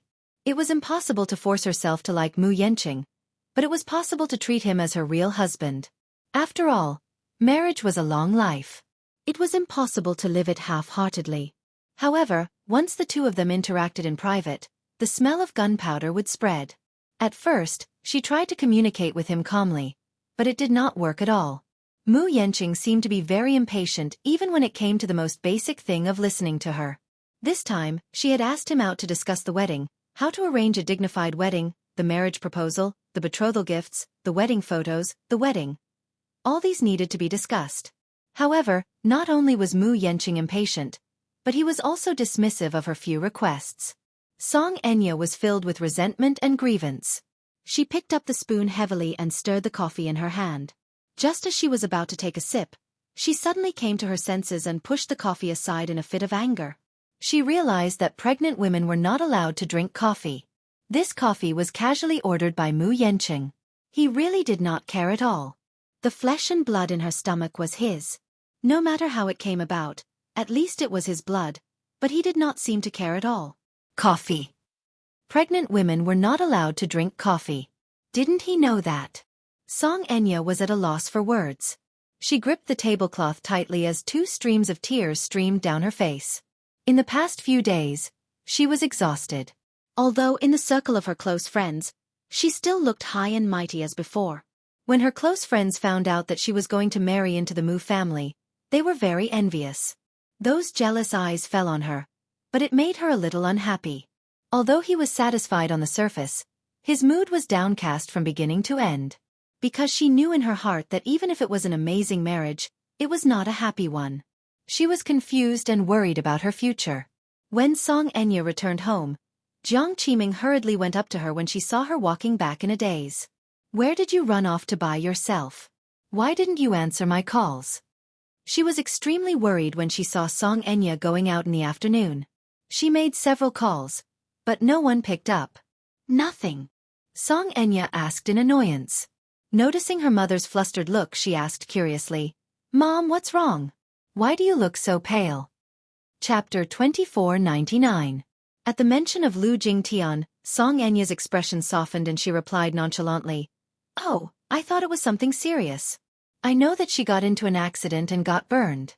She's in the hospital right now. I went to visit her some time ago, and the doctor said that she's recovering well." Even though Lu Jingtian was Song Enya's best friend, it was not as though she had a close relationship with her best friends in their circle. The two could only be said to be very close, but they were not close enough to confide in each other. Moreover, with so many things happening in the Song family recently, Song Enya was physically and mentally exhausted. Her mentality had undergone a huge change, and she no longer cared about anything. "It's not about that. It happened a few days ago. Jing Tian committed suicide by jumping off a building. Do you know about this?" Song Enya nodded absent-mindedly. Suddenly, she came to a realization and widened her eyes. "What?" 5 days ago, she committed suicide by jumping off the rooftop of the hospital. Jiang Qiming said, "The day after tomorrow will be the 7th day of her death. The Lus are preparing to hold a farewell ceremony for her. Are you going?" This news came too suddenly, and Song Enya was not mentally prepared for it. She was dumbfounded. "How is that possible? Mom, is this news accurate?" "Of course," Jiang Qiming said. "I only confirmed this after reading the obituary published by Huanyu in the newspaper. Her farewell ceremony is the day after tomorrow. Since you're so close to her, you should attend it." "But I can't." Song Enya hesitated. "I'm getting married soon. It's taboo to attend a funeral and a happy occasion." "It's fine if you don't go. It's not an important matter anyway. I'll call the Lus and tell them that you're not feeling well." Song Enya nodded. "I'm not feeling well. I'll go back to my room first." Jiang Qiming chased after her. "Have you had dinner? Do you want me to bring it up for you?" Song Enya did not reply and walked up the stairs in a cold and cheerless manner. Jiang Qiming looked at her back worriedly and sighed heavily. That night, the sky was as dark as ink. A large bus slowly stopped at a bus stop. The door opened, and a woman carrying some simple carry-on luggage slowly got off the bus. The door closed and the bus drove away. Meng Qingxue raised her head and glanced at the bus stop sign. Yen City Central Platform. Yen City was a small town about 200 kilometers away from the capital. She took several buses, but she still didn't know where to go. However, she accidentally saw the name of the bus stop. Yen City? Yen City. Yanqing. She bought a ticket to Yen City. Before she got on the train, she bought some bread and water at the station to eat on the way. The 10-hour-long car ride was bumpy. Coupled with her early pregnancy reaction, she vomited out everything she had eaten. Fortunately, the few women in the car with her knew that she was pregnant and took special care of her. The journey was not too torturous. After getting out of the car, there was a village hostel on the opposite side of the road. Perhaps it was because of its history, 2 of the signboards were not lit up. Chapter 2500. She picked up her luggage and walked into the hostel. When she walked in, there was no one at the counter. After shouting for a long time, she finally heard movement from the small dark room. "She's here." A middle-aged man walked out in slippers. When he walked to the counter, he was surprised to see a pure and beautiful young girl standing in front of the counter. Yen City was a very small city. It was so small that almost no one knew about it. Most of the people living here were born and raised in Yen City. Yen City was very small, poor, and backward. Therefore, only the people in Yen City would rush to the big city, but no one in the city would rush here. Unless they were visiting relatives. The boss looked at her and was stunned for a while. He had lived for so long, but he had never seen such a beautiful girl. Yen City was surrounded by mountains. The girls who grew up in Yen City learned how to herd cattle and sheep in the mountains. Their skin was rough from the wild wind in the mountains, and they didn't know how to apply any skincare products. Young girls were not much different from middle-aged women in their 30s or 40s. Their hair was messy, their clothes were sloppy, and they didn't care about their appearance. But this girl was obviously from a good family. She wore decent clothes, had a pretty face, and her skin was extremely good.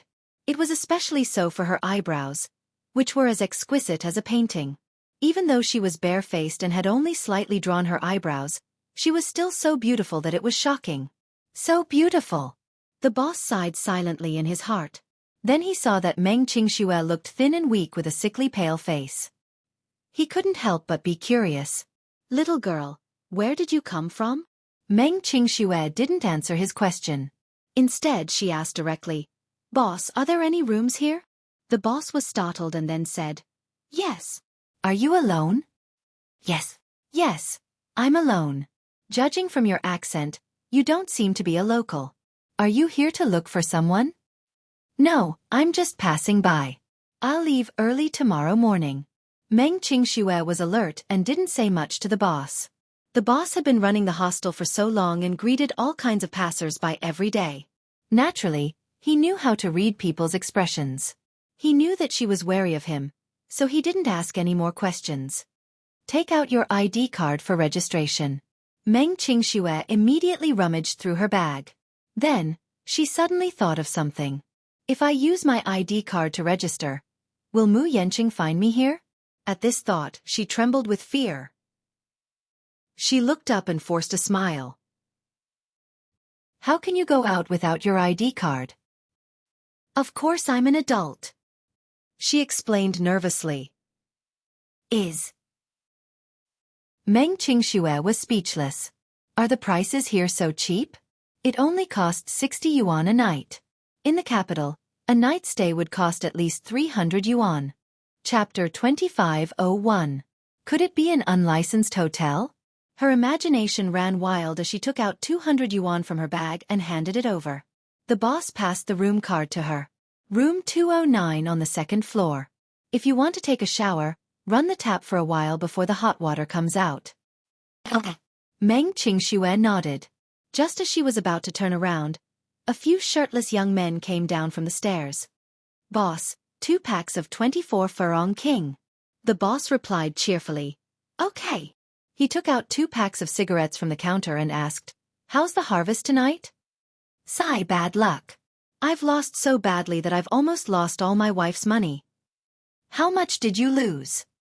10,000 yuan. The boss was speechless. Yeah, that's a lot.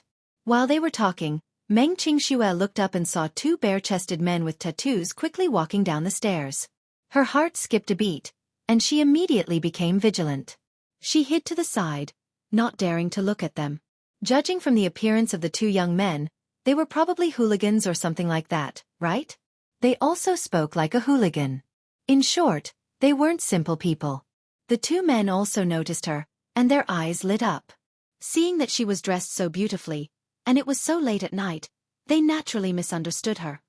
Boss, when did your family start doing this business? Why didn't you say anything? We were just worried about not having any fun. These men obviously thought of her as a prostitute.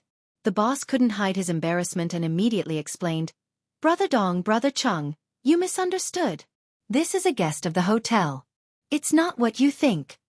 After saying that, the boss hurriedly gave her a look. Go up quickly. Room 209 on the second floor. Don't get the wrong room. Meng Qingxue quickly nodded.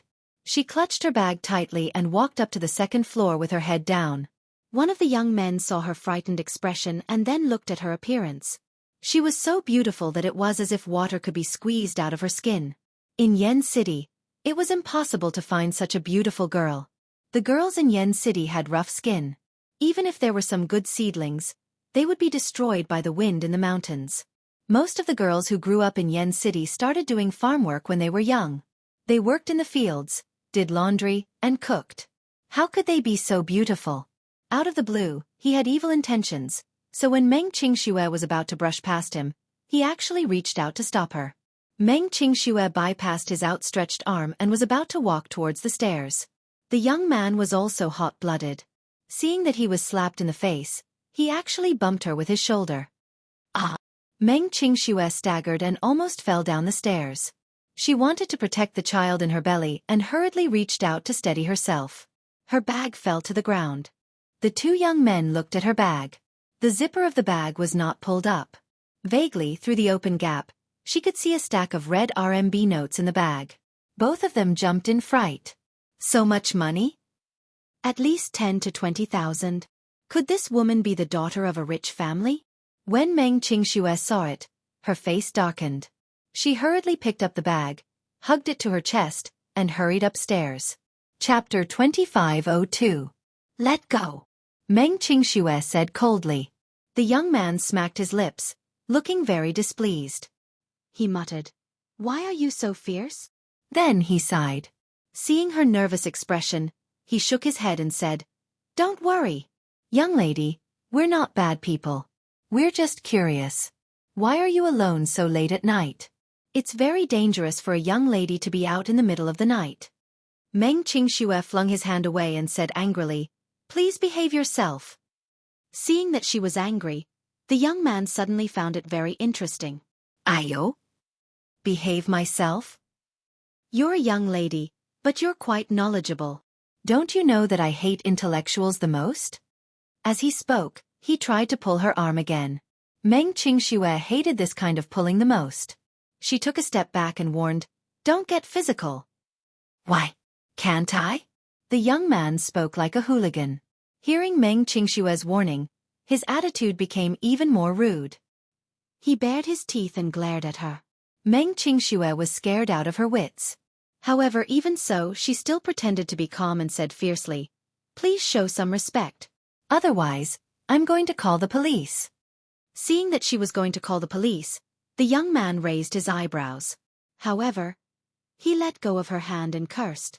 The boss quickly came up to smooth things over. Brother Dong, she's a guest. If you make things difficult for her, you'll be destroying my place. She's a young lady, and it's not easy for her to come all the way here. She's rushing back to her room to rest. Don't make things difficult for her." Okay, I got it." Brother Dong waved his hand. The boss quickly gave Meng Qingxue a look. Meng Qingxue felt as if she had been granted amnesty. She hugged her bag and rushed up to the second floor. She found the room number and swiped the card to enter the room. As soon as she closed the door, she hurriedly closed the door as if there was an evil spirit chasing after her. She quickly locked the door and bolted the chain. Only when she was certain that she was safe did she let out a long sigh. She sat down on the bed and placed her bag beside her, but she was still in a state of shock. The standard room was very small, with a simple single bed covered with a yellowish-white quilt. Meng Qingxue raised her head and looked around. She saw that the small room did not even have a table or a television. There was not even an air conditioner, only a heater. She walked to the bathroom and took a look. It was also relatively simple. No wonder it was cheap. There was a very small skylight in the room. Meng Qingxue suddenly became nervous. She suddenly remembered a piece of news. It was also about a young lady who stayed alone in a hotel. There was a skylight in the room. A thief used something like sleeping incense and stuck it into the window. When people smelled the fragrance, they fell asleep. The thief then climbed in through the window and stole all the valuables. She hurriedly stepped on the bed, closed the skylight, and locked it. She only felt more at ease after she had locked all the windows and doors. By then, she was already drenched in cold sweat. She walked to the bathroom, turned on the tap, and turned on some water. When the water was hot, she took a simple shower and went to bed to rest. The night deepened. She lay on the bed.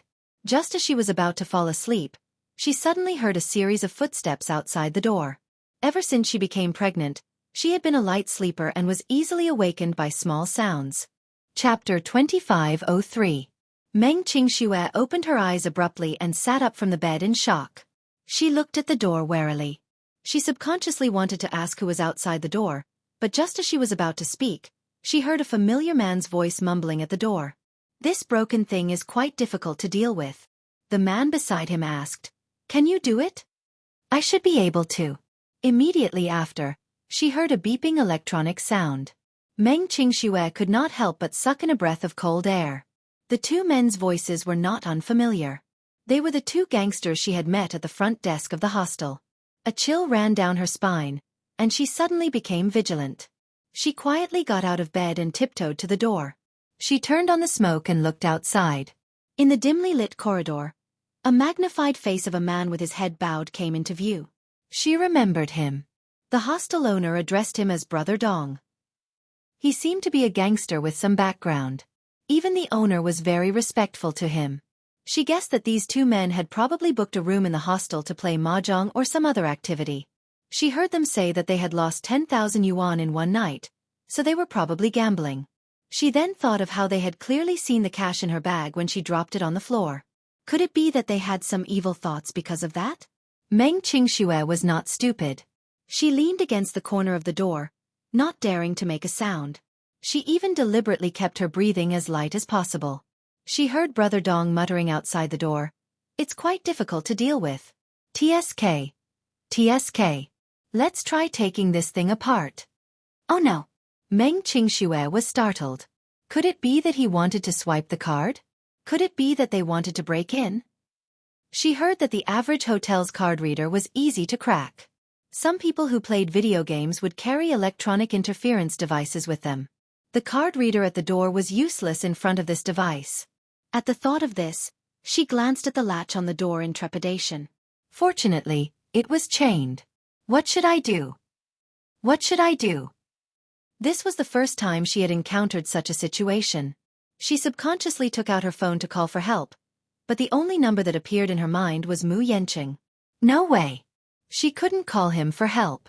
It would make her seem like a spineless person. Since she had left him, she had to be more straightforward. She couldn't be sloppy, and she definitely couldn't be attached to him. Meng Qingxue clutched her phone tightly and hid it in her pocket. She was on tenterhooks as she listened to the man's every move. Suddenly, there were a few hurried DD sounds, and the door was opened. The man reached out to push the door open, but the chain on the latch blocked the door. He couldn't push it open for a while. Quang quang. The man tried to push her away a few times, but to no avail. He cursed fiercely. This woman is quite vigilant, huh? The bolt on the inside of the door is also locked. Adon, who do you think this woman is? She looks like the daughter of a rich family. I don't know what he's doing in Yen City, bringing so much cash with him. Who knows? Hee. If it wasn't for the cash in her bag, what's the point? This girl looks quite pretty. It's not a bad idea to get her to play with her. Chapter 2504. Don't mess around. Just get the money. Don't try anything funny. If things get out of hand, both of us will be in big trouble. What if this woman has a powerful background? What will you do then? Brother Dong was obviously an experienced man, and knew that some things could lead to bad luck. After a pause, he suddenly spat and scolded. What should we do if we can't break the chains? We can't get in. Adon, this room should have a skylight, right? We can just go in through the skylight. Meng Qingxue jerked her head toward the skylight behind her when she heard this. She sucked in a breath of cold air in shock. Tears streamed down her cheeks as her breathing quickened slightly due to the immense fear she felt. The two men outside the door took turns kicking the door and startled her. Ah! Meng Qingxue screamed in fear. You! What are you trying to do? The two men were startled. The one called Ah Dong immediately reacted and laughed a few times. Listening to the sound, it came from close to the door. It was obvious that the person was standing by the door. It turned out that the person had long been awakened by their movements. He was probably hiding at the door, too scared to make a sound. Little girl, you're not sleeping? What are you doing? What are you trying to do? We're playing with you. Adon said matter-of-factly. Is this your first time in Yen City? Why don't we take you to the night market nearby? I'll treat you to a barbecue. No, I'm going to sleep. Don't disturb me, okay? Her tone was close to begging. Without a doubt, she was traumatized and her psychological defense was on the verge of collapse. Adon sneered and said disapprovingly, Sleep. You're still awake, aren't you? His unreasonable tone made Meng Qingxue frown. I'm going to sleep. What's there to sleep about? As long as you're alive, you should sleep less and have more fun. When you're dead, you'll have plenty to sleep with. Adon made up a fallacious argument in a hooligan's tone. Meng Qingxue was so anxious that she was about to break down. She blocked the door and said in a trembling voice, "Don't be like this. I'm scared. I'm really scared. I'm only staying here for one night and will leave tomorrow morning. I'll leave tomorrow morning. Can you let me go?" "Sister, what are you talking about?" Another one called Ah Chang said slowly, "We don't want to hurt you, we just want to play with you. The people of Yen City are very hospitable. Since you're here, I'll naturally take you to the fun places in Yen City." "I don't want that," Meng Qingxue screamed. "You want money, don't you?" Her clever intuition immediately guessed their purpose. The two men outside the door were stunned at first, then said, "If you say it like that, it's meaningless. Since you've said it, it just so happens that we're short of money. Since you're so rich, why don't you be more generous?" "Damn it, I lost more than 10,000 yuan tonight. Little sister, why don't you lend me some money and I'll gamble again? I'll return it to you when I win it back." "No," Meng Qingxue said with a pale face, "this money is very important to me." This money was for her to take care of her baby. Chapter 25:05. She couldn't give them the money. She trembled as she took out her phone. Looking at the empty address book, she clicked on the dial screen and pressed 1. Even her fingertips were trembling. "If you're still so stubborn, I'm going to call the police." Hearing that she was going to call the police, the two men outside the door immediately laughed out loud. "All right, call the police if you dare. I forgot to say earlier that even if you call the police, there's nothing to be afraid of. I know all the police officers in the police station. Even if you call the police, they can't do anything to me. But if you dare to call the police, I'll make sure you're in for it." His words were a blatant threat. Meng Qingxue was also intimidated by his words. However, when she calmed down and thought about it carefully, she remembered that earlier at the front desk, she had also said that if he continued to pester her, she would call the police. Hearing that she was going to call the police, the two men immediately restrained themselves. Therefore, Meng Qingxue naturally suspected that this man was just bluffing to scare her. She wasn't going to be threatened by him. Thinking of this, she dialed 110. When the call went through, she explained the situation in a fluster. Then, she heard the two men outside the door cursing and mentioning the hotel's address. When the two men outside the door heard that she had already called the police, they started cursing. "Damn it! Adon, this woman is really bold. She actually called the police. If we don't teach her a lesson, she'll really think that we're small fries, huh?"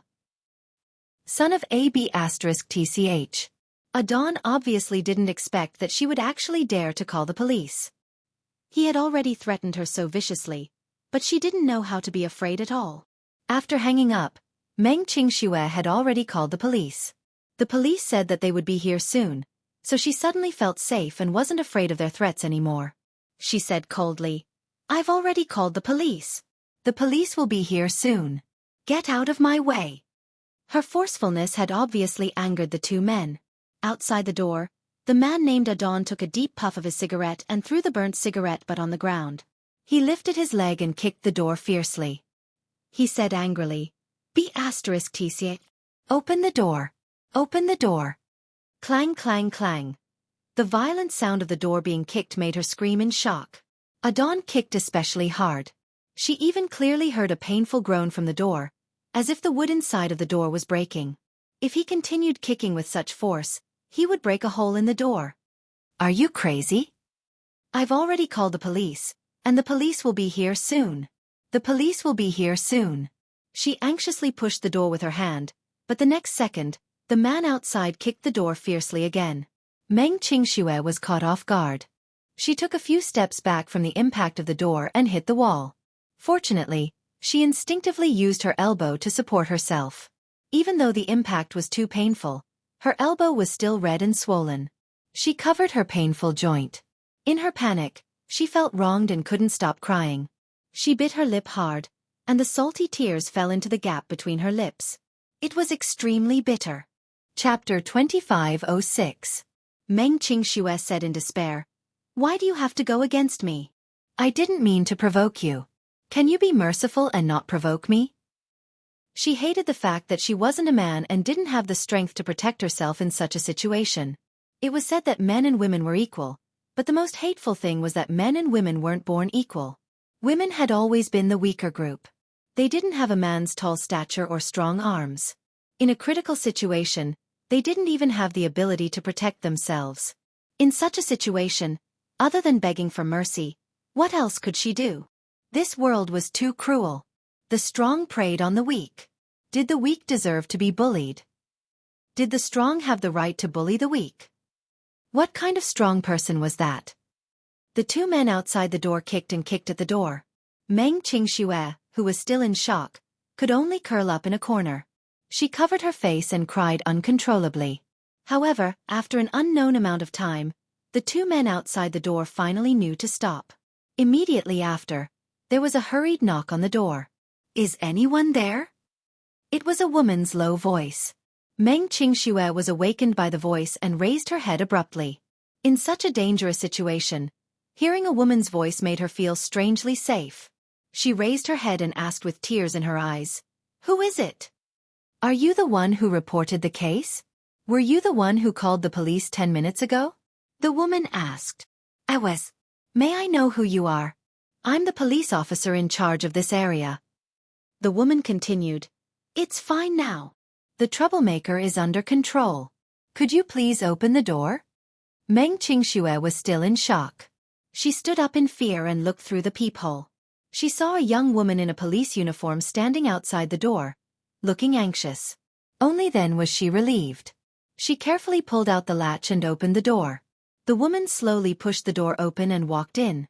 Meng Qingxue turned on the lights and stood aside with her head down. The woman glanced at her. There were obvious tear stains on her face, and her eyes were red and swollen. She looked pitiful. She immediately said, "My surname is Chu Ho. My name is Chu Ho. I'm sorry for being late. Are you okay?" Meng Qingxue was still in shock, her whole body trembling. Seeing her like this, Chu Ho couldn't help but soften his heart. This girl looked very young. Probably very young. He didn't know why she came to Yen City alone. It seemed that she had suffered a lot. Her delicate appearance made people want to protect her. She quickly said, "It's okay. You're safe now." "Yes, thank you, Officer Chu." Meng Qingxue was full of respect and gratitude. Another male auxiliary police officer was about to enter when Chu Ho suddenly turned around and shouted, "Don't come in." "What's wrong, Sister Chu? It's not convenient for you to come in." Chu Ho noticed from the moment he came in that this woman didn't seem to be wearing a bra. Hence, a certain part of her body was very obvious. It was not convenient for a male police officer to come in. "Wait outside the door." "Okay." Chapter 25:07. Meng Qingxue's fear finally subsided a little. Only then did she carefully raise her head to look at the woman. Standing in front of her was a woman in uniform. Her posture was straight and her figure was well proportioned. Under the brim of her cap was a face the size of a palm. She was barefaced and did not put on any rouge or lipstick. However, her face was very clean. Her eyes were very big and beautiful. The black and white of her eyes were very distinct.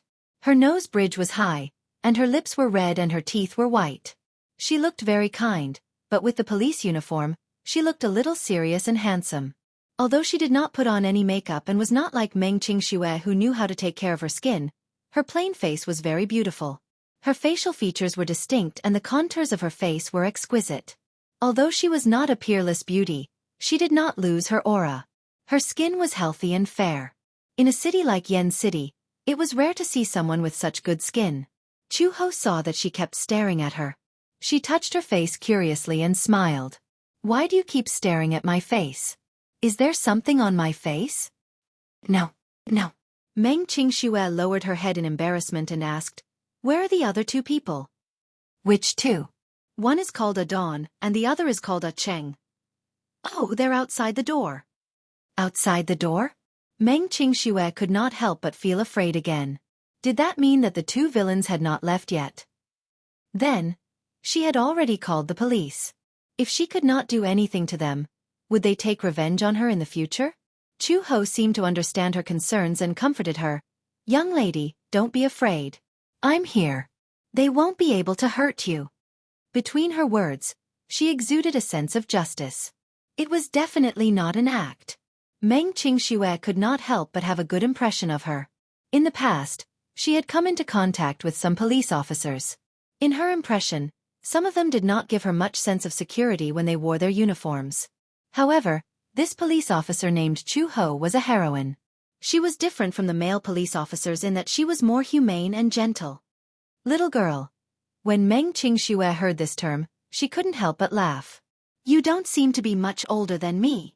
I should be a few years older than you, right? I'm 24.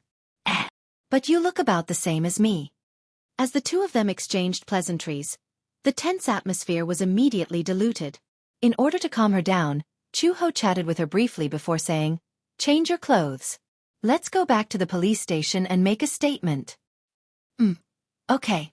Chu Ho went out of the room. About 10 minutes later, Meng Qingxue changed her clothes, combed her hair, and walked out. When Meng Qingxue walked out, she saw Chu Ho standing in front of Adon and Ah Chong with her hands behind her back. However, for some reason, the three of them seemed to know each other. What was even more unbelievable was that Chu Ho seemed to have a lot of authority in front of these two hooligans. In front of her, they trembled and lowered their heads. Whatever Chu Ho said, they obediently answered without any hesitation. Chu Ho asked, "Are you guys gambling again?" "It's not gambling. It's just a small matter. It's not a big deal." "Not a big deal." Chu Ho snorted coldly. "Not a big deal, and you're thinking of robbing other young ladies? Sister Chu, is it your turn to be on duty at the police station tonight?" Chapter 2508. What bad luck. Why was his luck so bad to bump into the demoness on duty and fall into her hands again? The gentleness on Chu Ho's face when she was talking to Meng Qingxue was nowhere to be seen. She looked stern. "You don't have to care who's on duty. I'm asking you a question and you have to answer honestly." Adon smiled obsequiously and stepped forward slightly. He said cheekily, "Isn't this an attempt? Aya, we didn't do it for real. We drank too much last night and the alcohol got to our heads, so we were just trying to scare her." Chu Ho clicked her tongue impatiently and raised her leg to kick him, sending him to the ground. Who knew where she got her strength from to be able to sweep a 1.8-meter-tall man to the ground? Meng Qingxue widened her eyes in shock and disbelief. Adon groaned in pain. Chu Ho said expressionlessly, "Scare her. You're a man and you're here to scare a girl instead of doing what you need to do. You're lucky you didn't bump into me. Otherwise, I would have dislocated your arm." Adon crawled up from the ground in fear and trepidation. He said miserably, "Sister Chu, I was a jerk. I was wrong. I'll do whatever you want me to do. Just be gentle with me. I didn't use my brain. I didn't learn from my mistakes. I was wrong. I know I was wrong." There was a reason why Adon was so afraid of Chu Ho. Last time it was also because of a crime. The cause of the incident was that Adon stole money from a widow's shop in the east of the city. The amount was not much, only a few thousand yuan, but this few thousand yuan was more than a year's worth of expenses for that family. The widow had a child and two elderly people. They were living a hard life. To make ends meet, they opened a fast food restaurant next to the factory in the east of the city. The whole family relied on this small restaurant for their daily necessities. In the early years, her husband went abroad to work to help build railways in Africa. In the end, he contracted an epidemic and died in a foreign land. In the end, even his body could not be brought back. The poor woman had lost her husband, so she had to earn her own living. She worked hard to run the fast food restaurant to make ends meet. After Chu Ho found out about this, he detained Adon and taught him a lesson. In short, he was very heavy-handed. The money that Adon stole wasn't even enough for him to treat his injuries. Adon was very famous in the local area of Yen City. Of course, it was not a good reputation, but a bad reputation. He was a notorious gangster who committed all kinds of crimes. Many people did not dare to do anything to him. When something happened, they did not dare to call the police for fear of his revenge. He also had a lot of arrogant underlings under him. Because of this, he was extremely rampant in the local area. However, ever since Chu Ho had taken office, he had dealt with Adon a few times. This arrogant hooligan had completely fallen into her hands. This woman was incredible. She was simply a demoness. It was not that he did not think of revenge, but the key point was that this woman was too ruthless. He did not know where she got her skills from. He brought a group of underlings to encircle her, but in the end, he was beaten to a pulp. After she took office, she used her righteousness to bring the local law and order to a new level. Many senior officers in the police station were not convinced, so they privately challenged her to a competition. Chapter 2509. In the end, many male police officers who had retired from the army were no match for her. As for Adorn, ever since he was taught a lesson by her, he had become much more well-behaved. When he saw her, he was so scared that he bowed and did not dare to say a word. This time, he had fallen into her hands again. On the way back to the police station, Meng Qingxue sat in the front passenger seat while an auxiliary police officer held the two of them in the back seat. Chu Ho drove the police car all the way back to the police station. Their statements were taken and recorded, but in reality, they did not cause any serious harm. Hence, at most, they could only be reprimanded. They were not even detained. Chu Ho was furious. After scolding the two of them, she called them to the detention room and closed the door. Meng Qingxue was curious about where the three of them went. She quickly asked the auxiliary police officer beside her. The auxiliary police officer said, "I guess they went to reprimand them?" "Reprimand them?" The auxiliary police officer's expression suddenly changed. Sister Chu's method of dealing with trash like this has always been very rough. "Let's beat them up first." "Beat?" "These two guys have a lot of criminal records here. They are regulars in the police station. Sister Chu is annoyed by them. This time, she probably beat them up pretty hard, right?" Just as expected. When Chu Ho brought the two of them out, Adon and Chang, who were following behind them, had bruises all over their faces. Especially their eyes. One was black and the other was purple. When they walked slowly, Chu Ho followed and kicked them. She sternly scolded, "Can't you walk properly?" Yes. "The next time I see you I won't be so nice," Chu Ho said with a look of disgust. Two grown men looking for trouble with a girl. "I feel ashamed for you." "Sister Chu, we know our mistake. We won't do it again," Chu Ho said coldly. "Haha. Don't do it again. You won't be able to avoid going to jail." The two of them left the police station with their faces covered in dirt. They looked like rats crossing the street.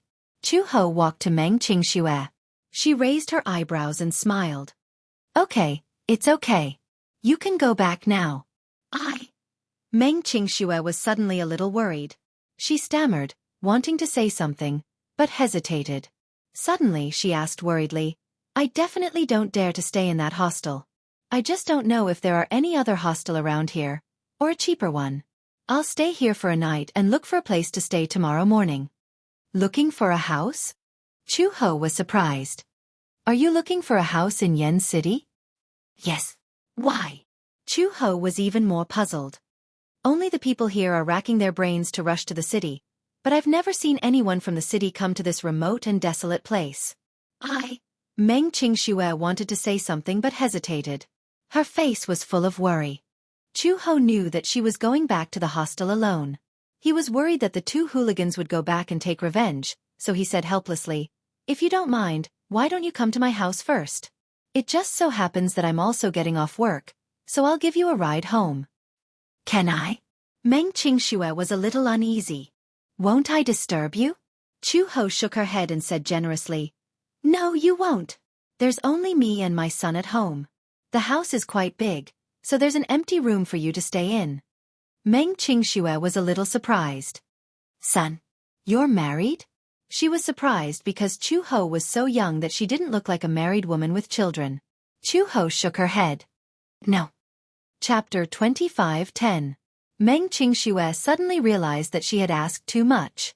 She immediately shut her mouth and said resentfully, "I'm sorry, I shouldn't have asked about your private matters." "It's fine."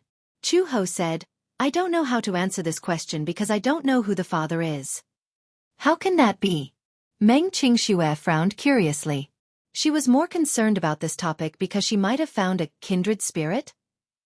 A single mother? An unmarried pregnancy? Living alone with a child? Chu Ho's characteristics were too similar to hers. It was as if he was a projection of her. Perhaps, this woman had a more complicated past. However, Chu Ho's words, because I don't know who the father is. She was completely shocked. How could he not know who the father was?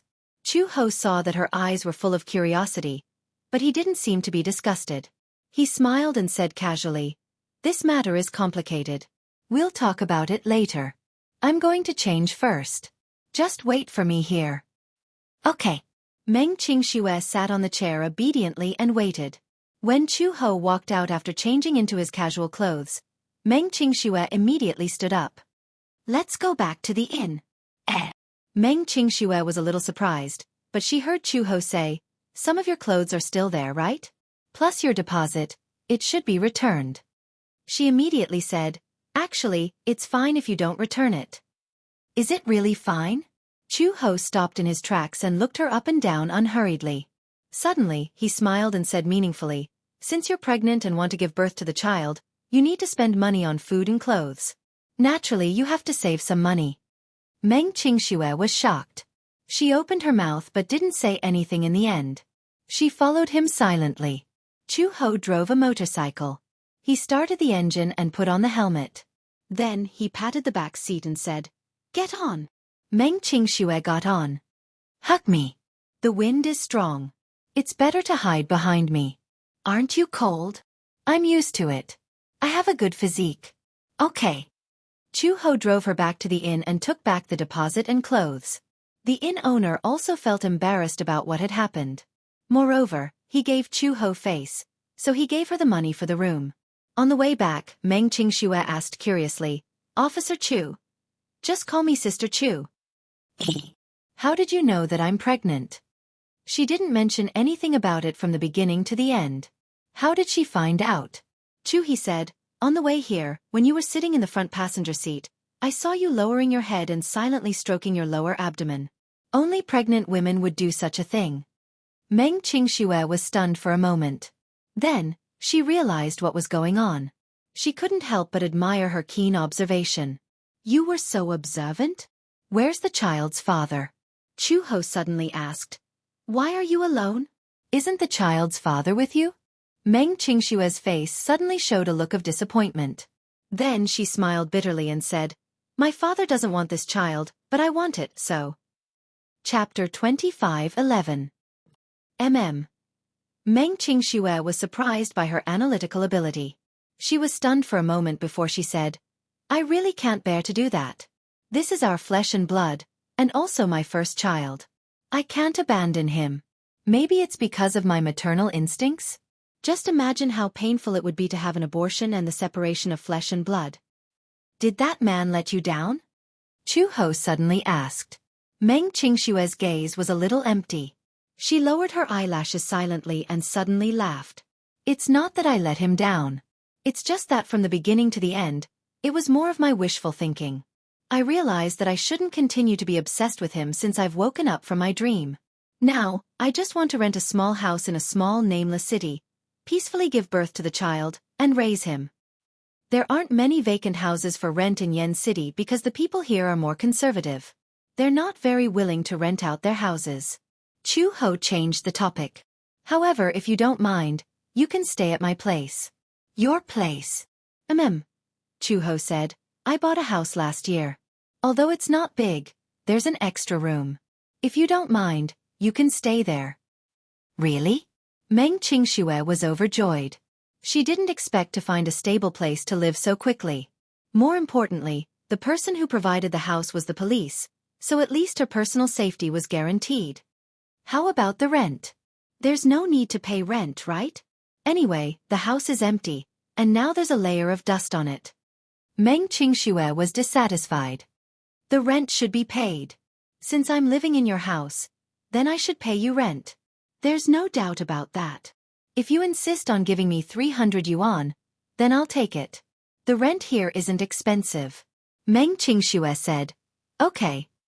After a moment of silence, Chu Ho suddenly said, "It's hard to raise a child alone. As a single mother, she would be questioned and ridiculed from all sides. The cost of food, clothing, and all the expenses would be like a mountain pressing down on her shoulders." "Yes, but I understand how you feel. Because when I found out that I was pregnant, even if I didn't have any memory of the child's father, the innate maternal instinct in a woman's bones seemed to awaken overnight, and I was indeed extremely reluctant to part with him.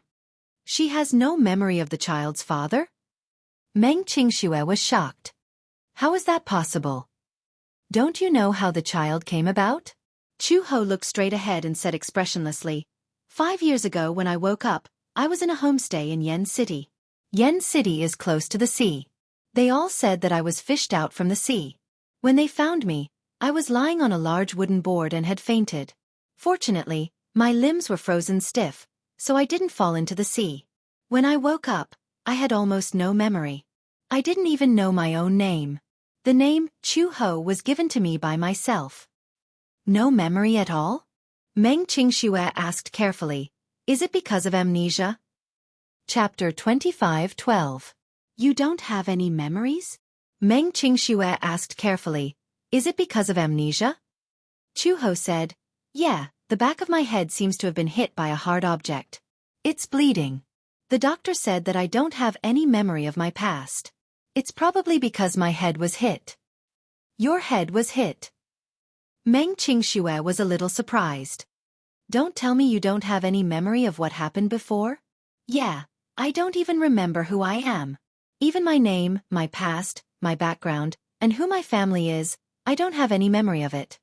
Chu Ho paused and said, the doctor said that this is a temporary amnesia and that there's a chance that I'll regain my memory in the future.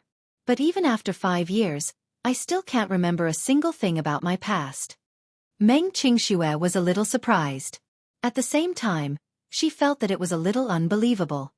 When I regained my consciousness, my mind was blank. I tried hard to remember, but the doctor said that it's probably because I'm in a very unfamiliar city. If I can find the place where I used to live, I might have a chance to regain my memory. Chu Ho continued. However, the most troublesome thing is that I don't even remember where my home is. Then you must feel very helpless, right?